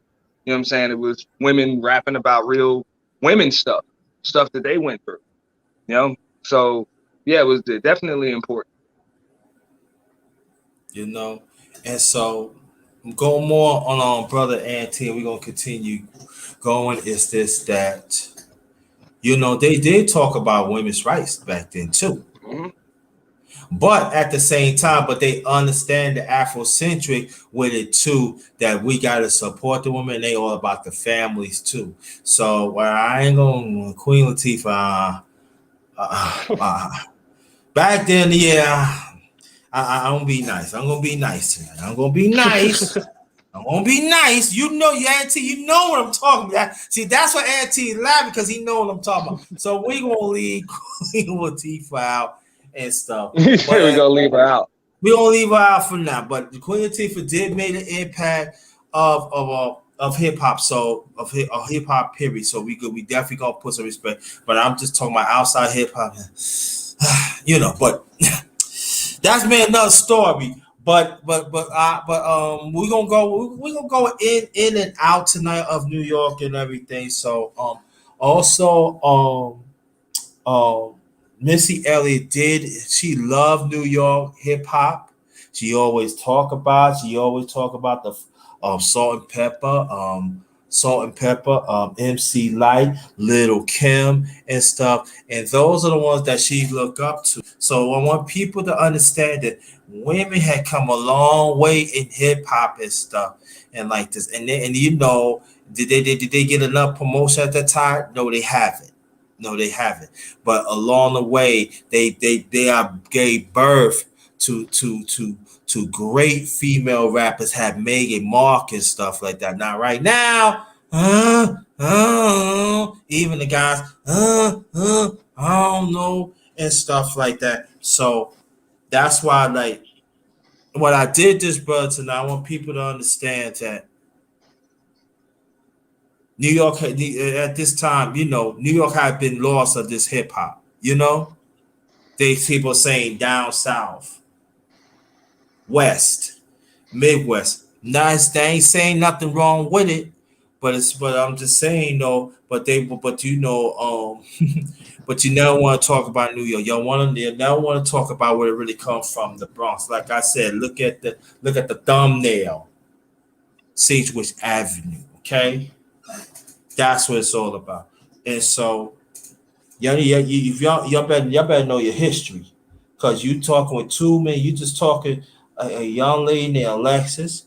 She's a young lady. She's married. She's a young lady. And then you talking, you know, a brother, auntie, and me. We know history in New York. You hear what I'm saying? And then we need to talk more about that. Put some respect on New York. You know what I mean? You can go ahead, auntie. Go ahead and talk. No, I mean, you really can't, like, you can't forget about, you know what I'm saying, hip hop's roots in New York. Even though, you know, nowadays people will try to water it down, but they're not trying to even just water it down for New York. They're trying to water it down for, you know what I'm saying, everybody that came. Everybody, right. Mm-hmm. You know what I'm saying? But as soon as you water it down in any way, shape, or form, you kind of slight New York, because that's where it started. That's, you know what I'm saying, that's where it's gonna be. It was just like that. That was the culture. That was the way of life. You know, and that's where most of it came from. So, you know what I'm saying, you can't forget it. You know, I know I can't, because like I said, that's my whole childhood. You know, that's my whole childhood, my teenage years, everything. You know, so that's part of me. Like I couldn't imagine growing up in this era. I couldn't even imagine. I feel for the kids. Yeah, I do. I feel for the kids because y'all don't have the nucleus. Y'all don't have the history that you really know what's going on. You know, y'all don't understand what brother Auntie talking about in the time he was Long Island and know EPD and Rakim and all that. Y'all don't understand that we was a must that we had to travel a different parts of New York to hear hip hop because it wasn't really promoted back then. And we was like a family. We was family out there. Sometimes they get to know you. They let you stay at their house and feed you, and you go. You get back on the train and go. And then if they like you, you get back there. And I'm talking about as a man. You know, there's some honeys out there. You know what I'm saying? They like it. You know, sometimes you go out there. You know, spend your little money. Hey man, peace. I'm on the rap. You on the Long Island, man? Yeah, you got your nose all open up and say, well, at least I don't have to catch a cold. I'll tell you, I love Long Island. Oh, back then, I love me some Long Island. But that's how hip hop was, and Long Island was coming to different parts of New York City. That's what we was, a family. It was a struggle. You ain't had nothing, you got it. You And when you went hungry? to What you think about? when you went to Long Island, hold on. Yeah, when you went to Long Island or whatever, that was the difference. You know what I'm saying? It's like everybody's not all on top of each other. You know what No. I'm saying? Like they are in the city. Yeah. You know? And I know like you from Brooklyn, so you like when you talk about the city, it's like you might be thinking about Manhattan, but on Long Island, it's like all of the 5 boroughs was considered the city. Right. You know? And that was the beautiful thing because tell me if I'm right or wrong, Long Island, I'm talking about New York City, that was y'all was our country. You know what I mean? Yeah. Y'all was that Long Island was our country. You go out there to get away, want to get away all this madness. Afrocentric, how you doing? Welcome, welcome, welcome. I miss seeing you. Miss you. I hope everything is all right. You want to get up? Hold on. If you wants to get up and talk about New York hip hop, you can. Let me know. Let me close this out and everything else. There it is right there. How you doing? Hope everything all right and everything. Yeah, but that was like I said. I'm just saying for me, Long Island was my country. And it was like, yeah, I need to get away. You know what I'm saying? Breathe and stuff. And it's like something to get away, your mind at ease and everything, the people, you know. And so Long Island and Staten Island is a big part of New York hip hop. Staten Island was the same with it, but Staten Island, you gotta be real careful because they have mobs out there and white people, and they only have some buses go out to certain parts, so and so you need to stay kind of close. If you go on to Staten Island, you need to like spend a night. You miss last bus. That's out and everything. And so you got y'all know, trust and believe. I know. Yo, let's go party now. What time we gotta leave? Yo, it's the last bus gonna be at 7. No, no, no. That's so. Sometimes we used to get going on now. We used to. Last time now we used to get out there early. Then I said, get back to the city. We gotta leave a certain time, so we gotta leave like 5 or 6. And sometimes we could do some says there's some, but I think there's one bus. I think the B-76 went to Brooklyn. That's on Fifth Avenue in Brooklyn, New York. But sometimes we just have to take the bus to Staten Island Ferry. I think Staten Island Ferry still run 24 hours. But picture you in the man. Nah, I ain't gonna talking about in the cold because that's totally different. But you don't want to miss that. Cause as long as you get back to Manhattan side, you good. You can take any train. You can get home after that. But so. But it also was great. It was great hip hop in Staten Island too. Yeah, they had some ones out there too. Oh, thank you, Afrocentric. Thank you so much. I really appreciate that. Thank you so much. I really appreciate that. Shout out to Father's Time for the super chat and Afrocentric Time. She's a day. She right there. She's day one right there, y'all. She's day one. Thank you so much, Afrocentric. Check out my channel and come by sometimes. And so that but Auntie, now we're gonna talk about collabs in New York. What's your collab? Cause my favorite, I'm gonna tell you, my favorite collab, and I know people gonna be shocking, is Nas. That what's his name again? Oh my goodness, he's from Brooklyn too. What's his name? I forgot. When it comes to his name, I let you know. But he always do fire collabs with him. So what's your collabs, man, from New York? Well, okay. Now, Nas has some ill collabs. One of my favorite like Nas collabs was when it was on the I Am album where he did a collab with Scarface. He did that song Oh was yeah. a favor for a favor. You know, Uh-huh. you know that was a hot Yeah. Go one. ahead. That You that can that, just that keep, was that keep was on a going. hot Keep on one. going. Keep on You know what I'm going. saying? And then of course you got Big L and Tupac. You know what I'm saying? Deadly combination. You know, never gonna forget that. Top 25 you know? Rap and R&B. Yeah. That would probably have to be my favorite.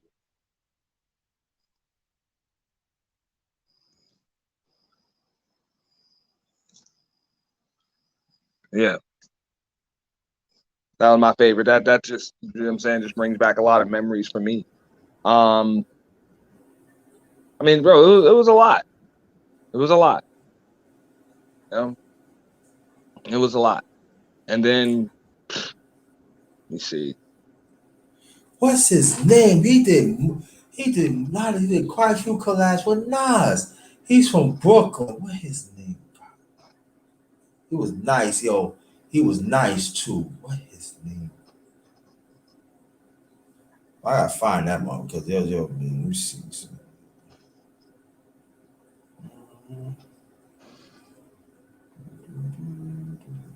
You keep on going till I No, find it. but believe it or not, I got to drop down for a little bit. I Okay, you gotta go ahead. return a I keep phone it going. call. But Okay. bro, it was a pleasure, bro. Thanks for having me up, man. Thank Appreciate you. it, JT. You know what I'm Appreciate saying? that. Appreciate that. Nah, if you still on, dog, when I get off this call, bro, I'm gonna come back up. Okay. Once But I post, I'll definitely probably be on. appreciate it, bro. Yeah, Anytime. Thank you. thanks for having me up. Yeah. All right. That's the one and only Auntie. Brother Auntie, thank you so much. Hopefully you come back. Yeah, so I'm gonna find out who's the rapper Nas collab with.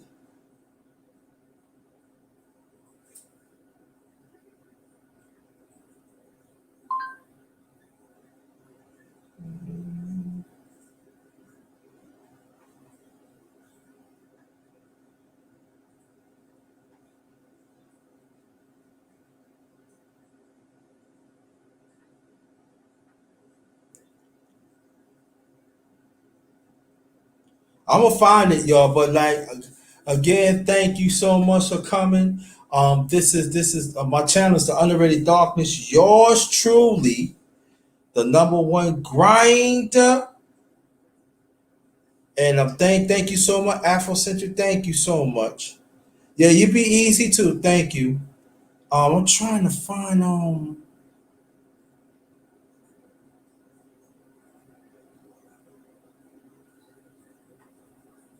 if I know the name.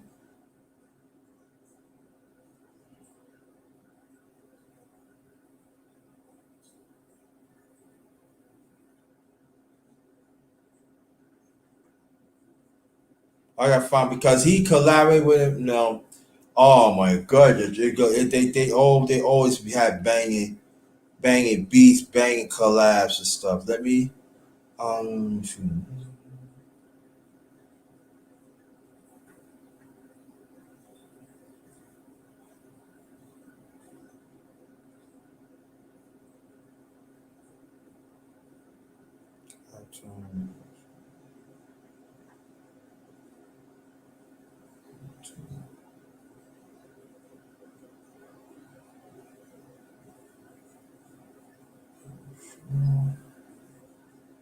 James, number 22.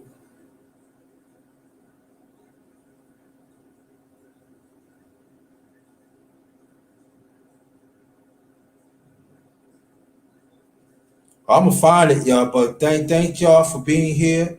Anybody that wants to come up, feel free. Brooklyn rappers back in the '90s. Mm. Oh, we gonna find that. Mhm.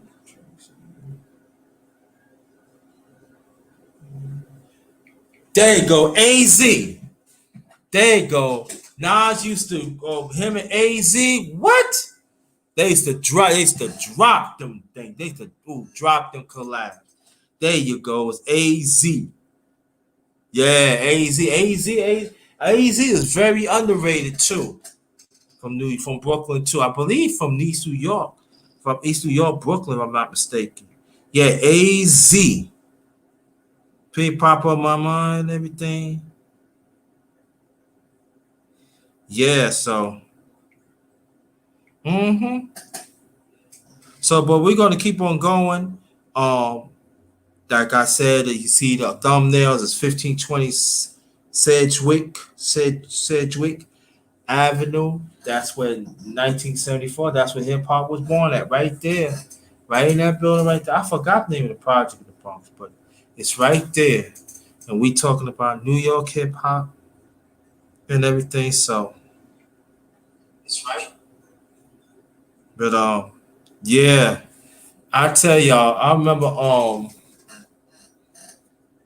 it was one time this is back like in the 90s. This was I was living in Queens at the time. That's when my mom, she was living in Atlantic Terminal Project. Anybody that knows in Brooklyn, they know Atlantic Terminal Project like towards like downtown Brooklyn. And it's like on a nice day from Prospect Park, you well, from maybe 20, 25 minutes, you get to Prospect Park. From there and everything. I was like, and then the project was like maybe like three. I said about 5 minutes away from Flatbush Avenue. Fulton Street was up the block and everything. Fort Greek Projects was like 15 minutes away. And Lafayette Gardens was like maybe 20 minutes, about give or take, get there 15 minutes. Marcy that was a nice walk. Marcy was like maybe 25, 30 minutes away. What's another project in Brooklyn was nearby? I said Lafayette Gardens. Farragut was like maybe 30 minutes away. Maybe 30 minutes. No, I said Fort Greene was like maybe if I get there 15 minutes. So Farragut was like 20 minutes away. And then you go the other way. Kiwanis Projects was like maybe 15 minutes, and the White Core, 15 minutes would go the other way and stuff. People in Brooklyn know what I'm talking about. So I'm just giving y'all about certain things in hip hop, like Houdini. Um, one of them, one of them, one of them was born. One of them was from White Core Projects, and the other one, I think Jaleel, he's from Gawan's Projects. The group of Houdini. Cousin, I don't know. I think the cousin's from Queens, if I'm not mistaken. Cousins from Queens. And Biggie was at St. James Place. And when one project was in, I was like 3 minutes away. So I always used to see Big on Fulton Street. He always go to the country house. We know him as, underground. I said, yo, Big, when you gonna come? Yo, I'm gonna come out, Joe. I'm gonna come out. Yeah, man, you'll be like this. So he always did one of his record, he big up Atlantic Terminal. So he knows some people in this. So that's when I was raised at and everything. So I was around hip hop practically all my life, and then when I moved to Queens, then I ran into like one time I seen LL Cool J. He was on Suffolk Boulevard. He was getting a fish sandwich. I said, yo, LL, what's good? Yo, what up, baby? How you doing, man? Yo, I like what you doing, man. Yeah, what's up? You must be from Brooklyn. I said, yeah, I'm from Brooklyn, man. Yeah, man. Yo, I'm gonna do something, man. Come through, man. Here's some tickets. I said, where is he? Yeah, come through, man. I met LL. I met EP&D. EP&D was high though, but then then at the time, I met some rappers. Trust me, I met big people in hip hop just because they like we was talking about before. It was like how it was a house party. It was like sometimes they go to house parties, block parties, and all that. So you know, though that was it back in the days too. They said the rappers would throw block parties. And it was good. So like sometimes you say, yo, the first 1,000 get there, man. You can get in. After I used to pay, you know, and sometimes they give out tickets too. You know, yeah. So again, welcome to my channel, The Underrated Darkness. Yours truly, the number one grinder One of the best kept secrets on YouTube, the best of the business. We put it down for a long time. And again, this is the underrated music talk, New York hip hop. So we're gonna keep on talking. Well, I'll keep on running my mouth. Please hit the like button, share this out. Thanks for sharing it out, brother Dayu. Thank you so much. CR, thanks for like my photo on Instagram. Appreciate that. We talking about history, y'all. Talking about history. And some of them, they used to play basketball. Sometimes they used to have their own tournaments. Like sometimes R. Kelly when he said those tournaments in Chicago back in the 90s, back in the Rocker Park and everything, the rap used to have to bring their own team. Fat Joe used to bring his own team. Pete Diddy used to bring his own team. I think Cameron, he brought his team, and then there'd be some others, and they used to get the players, boy.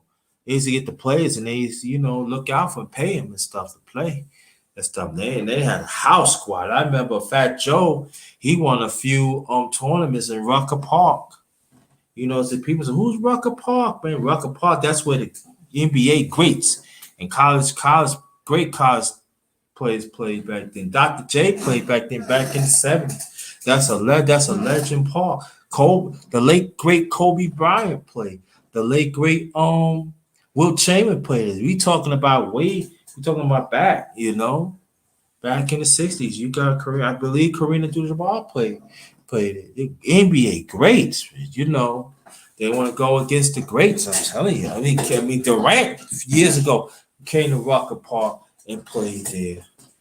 Play with hip hop. So Rucker throughout the years, they became part of the hip hop culture too, and even some parks and stuff.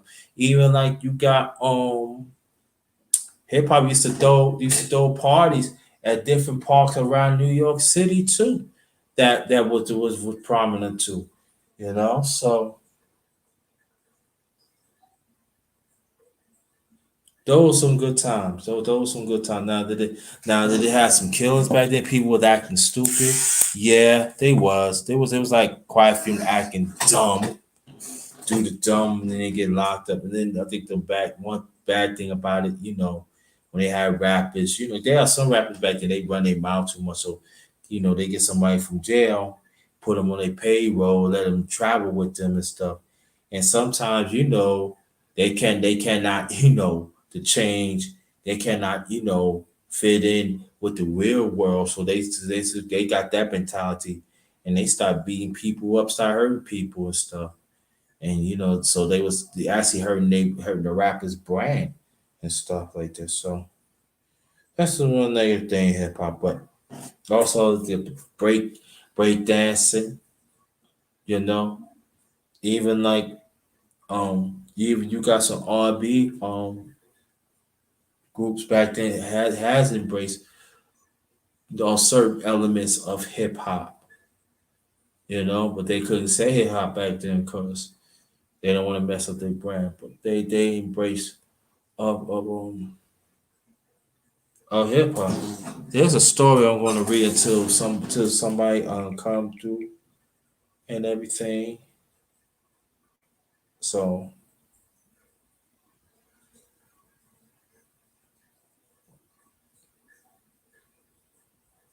to hold on, family. I'm gonna read some too. Hold on, let me I might read some to people come through and stuff. So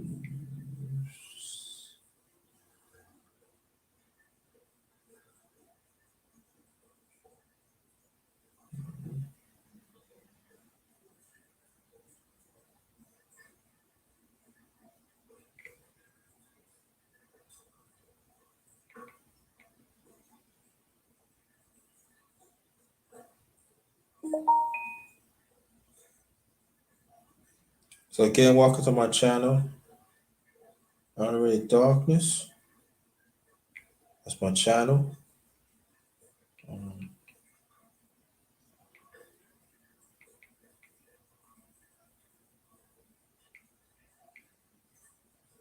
very much appreciated.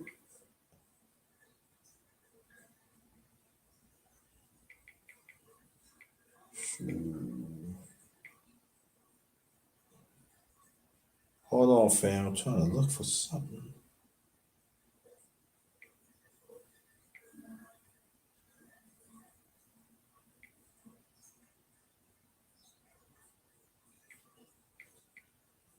Yeah, so and also they used to battle of breakdancing too. It got so good. It had people all around the country and all around the world was battling too. You know, then you got then you got the evolution of global. You know, you got the best battling in New York, even the United States. You know, back in the late '80s, United States, they had to recruit the best DJs and battle in different countries back then. You know, that was big back then too.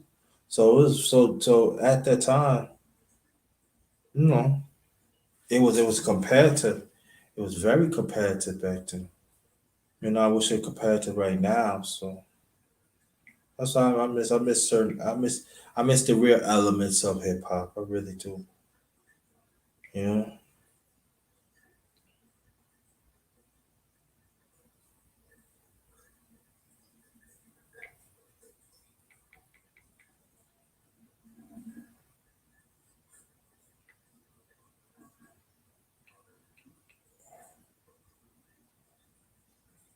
Yeah.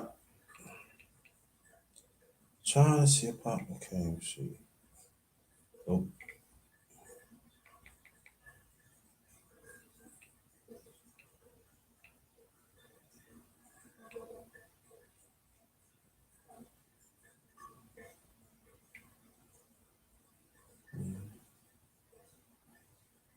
well, let me read this.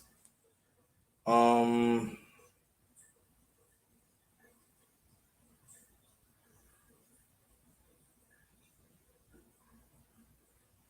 copy link. This day is August 11th. It says 1973, August 11th. Hip hop is born at a birthday party in the Bronx. Read this. Give you exclusive. Like any style of music, this is all from H History Factual Entertainment Brand. That's what it's from. It says like any style of music, hip hop has roots in other forms, and its evolution was shaped in many different artists. But there's a case can be made. It came to light precisely in August 11th, 1970. I said 1974, but it's really 1973, so I was a year off, and I apologize for that. At a birthday party at the Recreation Room, an apartment building, West Bronx, New York City. Location at the birthplace was 1520 Cedric Avenue. That's the same address that you see on up the thumbnail I put. The man who put present over this historic party was birthday girl brother Clyde Campbell, better known as history as DJ Kool Kirk, founding father of hip hop.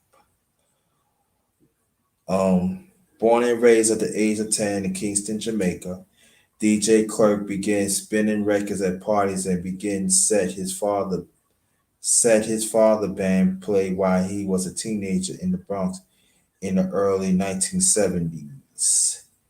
Kirk often emulated the styles of Jamaican selectors DJs by toasting, taking over the record he sprung, but his historical significance has nothing to do with rapping. Kool Kirk contributes to hip hop even more than fundamental. DJ Kurt signature innovates came from observing how the crowds would react in different parties wherever record he happened to be played. It was noticed people used to wait in particular parts of the record to dance, maybe to do they spectacularly moves. Those moments tend to occur at the drum beat, the moment in a record when the vocals and other instruments will drop it completely for a measure of two or pure rhythms. While Kurt decided to do was to use two turntables in the typical DJ setup, not a way to make a smooth transition between two records, but as the way to switch back and forth repeatedly two copies of the same record.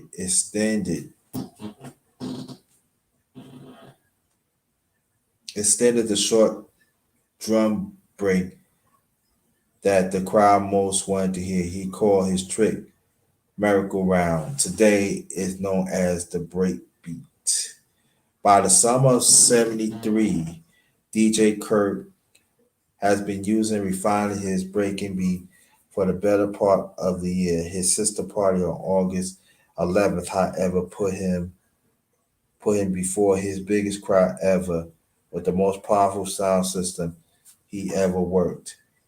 It was success of that party would begin a grassroots musical revolution fully 6 years before the term hip hop ever entered the popular vocabulary. And then what I'm going to do, I'm going to copy that, and then I'm gonna give y'all some special. I'm gonna I'm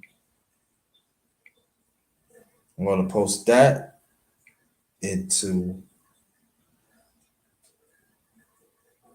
um in the chat.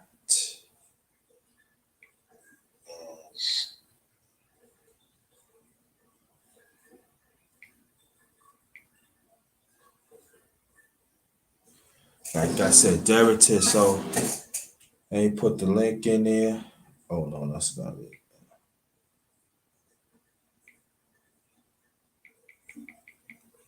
So there goes the link to the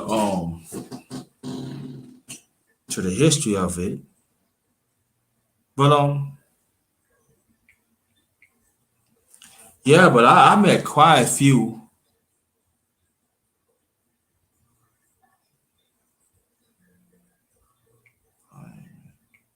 Yeah, I met quite a few. Um, oops, that's wrong. So I met quite a few, and also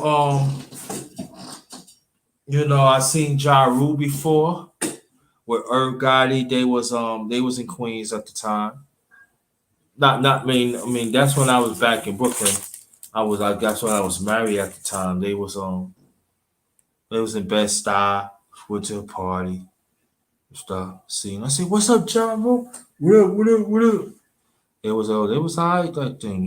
They had a few knuckleheads, as they all as all places does.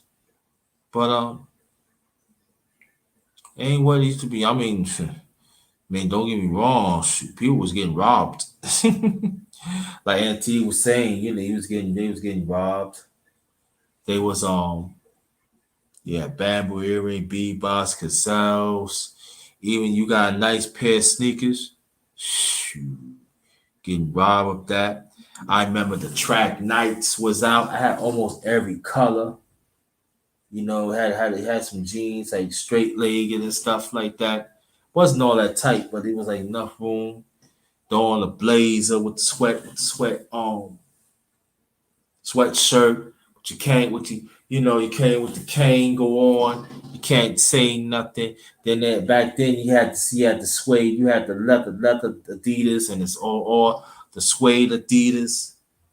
You know, yeah, those are the days. You had a and then I mean not L, I mean Run DMC, they the one put Adidas on the map for hip hop, and until this day, they were free stuff. At the time, they wasn't wearing free stuff, but then when the Adidas really came out, they ain't gave them nothing. They ain't gave them money. They just gave them like promotion of Adidas. They did not get them a contract, a sneaker contract, but they was rocking your stuff for years.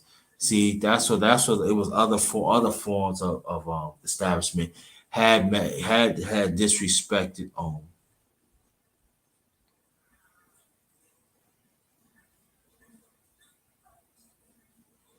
had disrespect hip hop too. And we was rocking they wear, rocking their clothes, and they didn't want to give us not $1. They just want to give them free stuff. And so that's when you got FUBU. That's when the L got started creating their own thing. And then later on, you got Rockaware, Jay Z and Damon. They create that so they have their own, so they could be in charge of their own way and give it back to hip hop. But we know what happened to that too. Can never stick together. It's always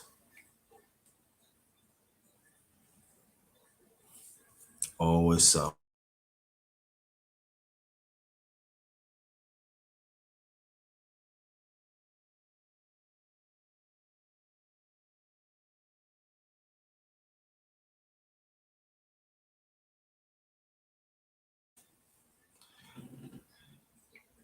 Yeah, I'm back. There goes the link right there. Um, Come on, everything. So I'm trying to stay as long as I can. If nobody ain't come, I'm leaving out of there. But hip hop, New York hip hop, it's what it stands right now. You know, and I am so proud of other cities that other regions have stepped up and keep hip hop going. You got the South, you got the Northeast, Northwest, and you got the Southern, and I mean you got the West Coast and stuff. It keeps the real pro hip hop, you know, keep it going and stuff. And I also want to thank them too, the others, They want to thank y'all too to keep the pure going, even back then, because right now I said like this: hip hop had to evolve back because it's garbage. Like Brother Rob was saying, it's garbage. You know, a person's clown is always a story. People talking about gangster. It's a story. Talking about collab with consciousness, that's a story. That's what like really like hip hop was back in the 90s, man. That was a great time because it had different varieties of it. And you have your pick and stuff, but it was competitive too. Even the 80s was competitive too, but it was competitive then too. So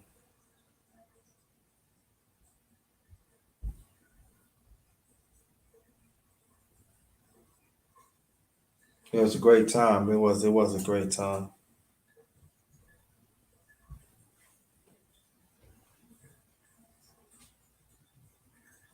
Hold on for 1 second. Let me check something. Let me hold on.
I'm back. I'm back.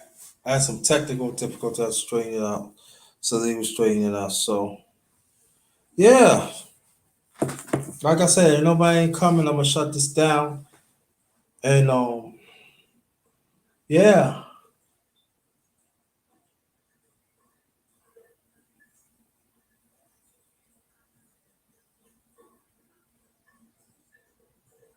Nas, he made this. It ain't hard to tell. Oh man, Pete Rock. Oh, I forgot Pete Rock, CL Smooth. I thought they're gonna have a long career, but when they made their last, you know, LP together, the main ingredient, they had some hot stuff on there. Yeah, they do have some hot stuff on there, but I thought they was gonna last a long time. I thought they was gonna be out there. I said about like 10, 15 years. Well, everybody thought that Wu Tang was out for a long time. They made some songs, but I'm talking about if you look at the catalog, they had nice catalog, but you know, it's always been spread out with stuff like that. Tribe Called Quest, I thought they were gonna have a long career. I think they did about maybe three, four, five, four, five LPs. You know, and so let me see this. Yeah, yep. Mm.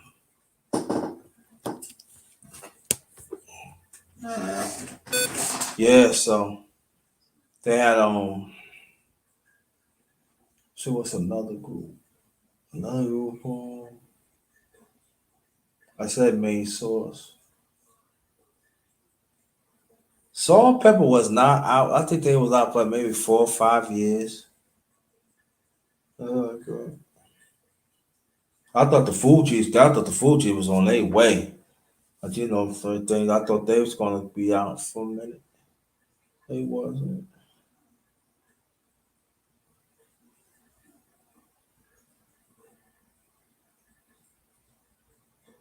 Now people say, "Oh, but Wu Tang Clan still out." Yeah, they together, but they had, I'm talking about they had LPs like scattered out and everything. There's some throughout the years, Easton has break apart through solo projects.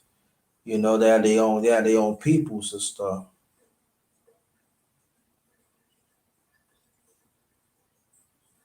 You know, who had a long career? Oh, the Beastie Boys. Yeah, the Beastie Boys had been yeah, they have been consistent. When they start getting older, one passed away and stuff like that. So with this, Mob Deep was out. Yeah, Mob Deep was been out.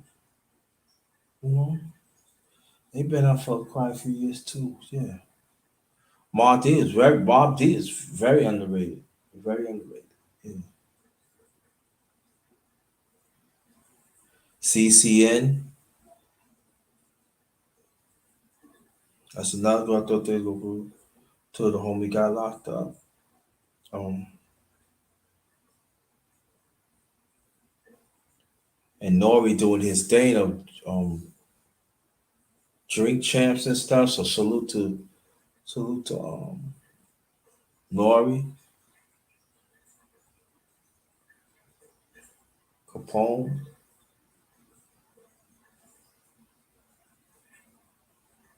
Yeah, bro, I'm telling you, yeah. So yeah, and also other groups, man. Other groups are outside New York rap. Thought they was gonna last for a minute.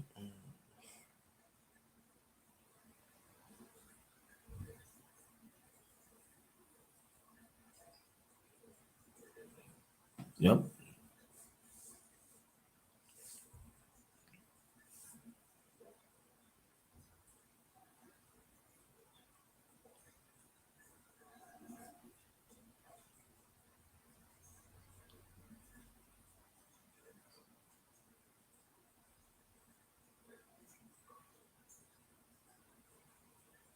Well, let me get off here.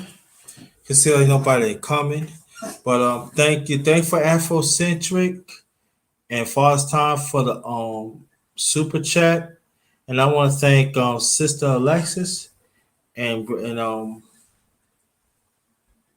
Aunt T to get on.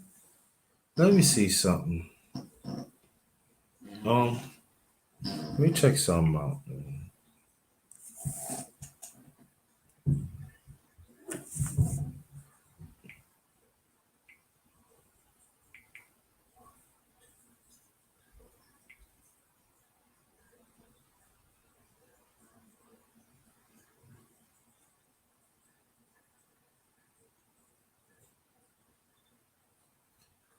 I miss hip. I miss the real hip hop, y'all. I miss real hip hop, man. I do.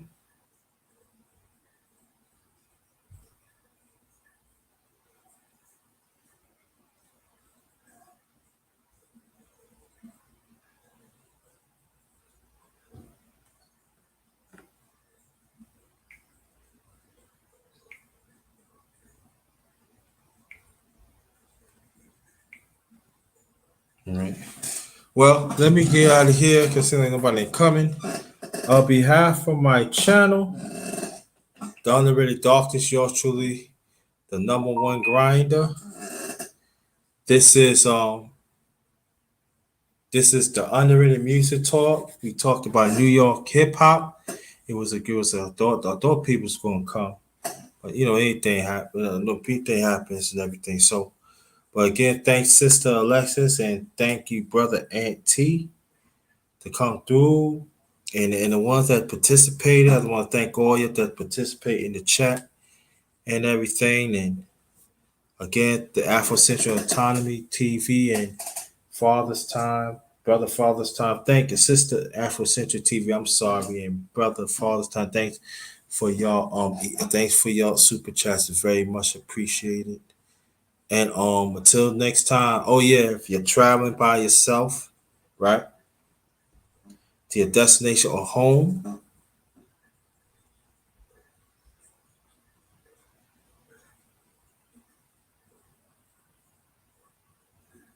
trying to find out what's that.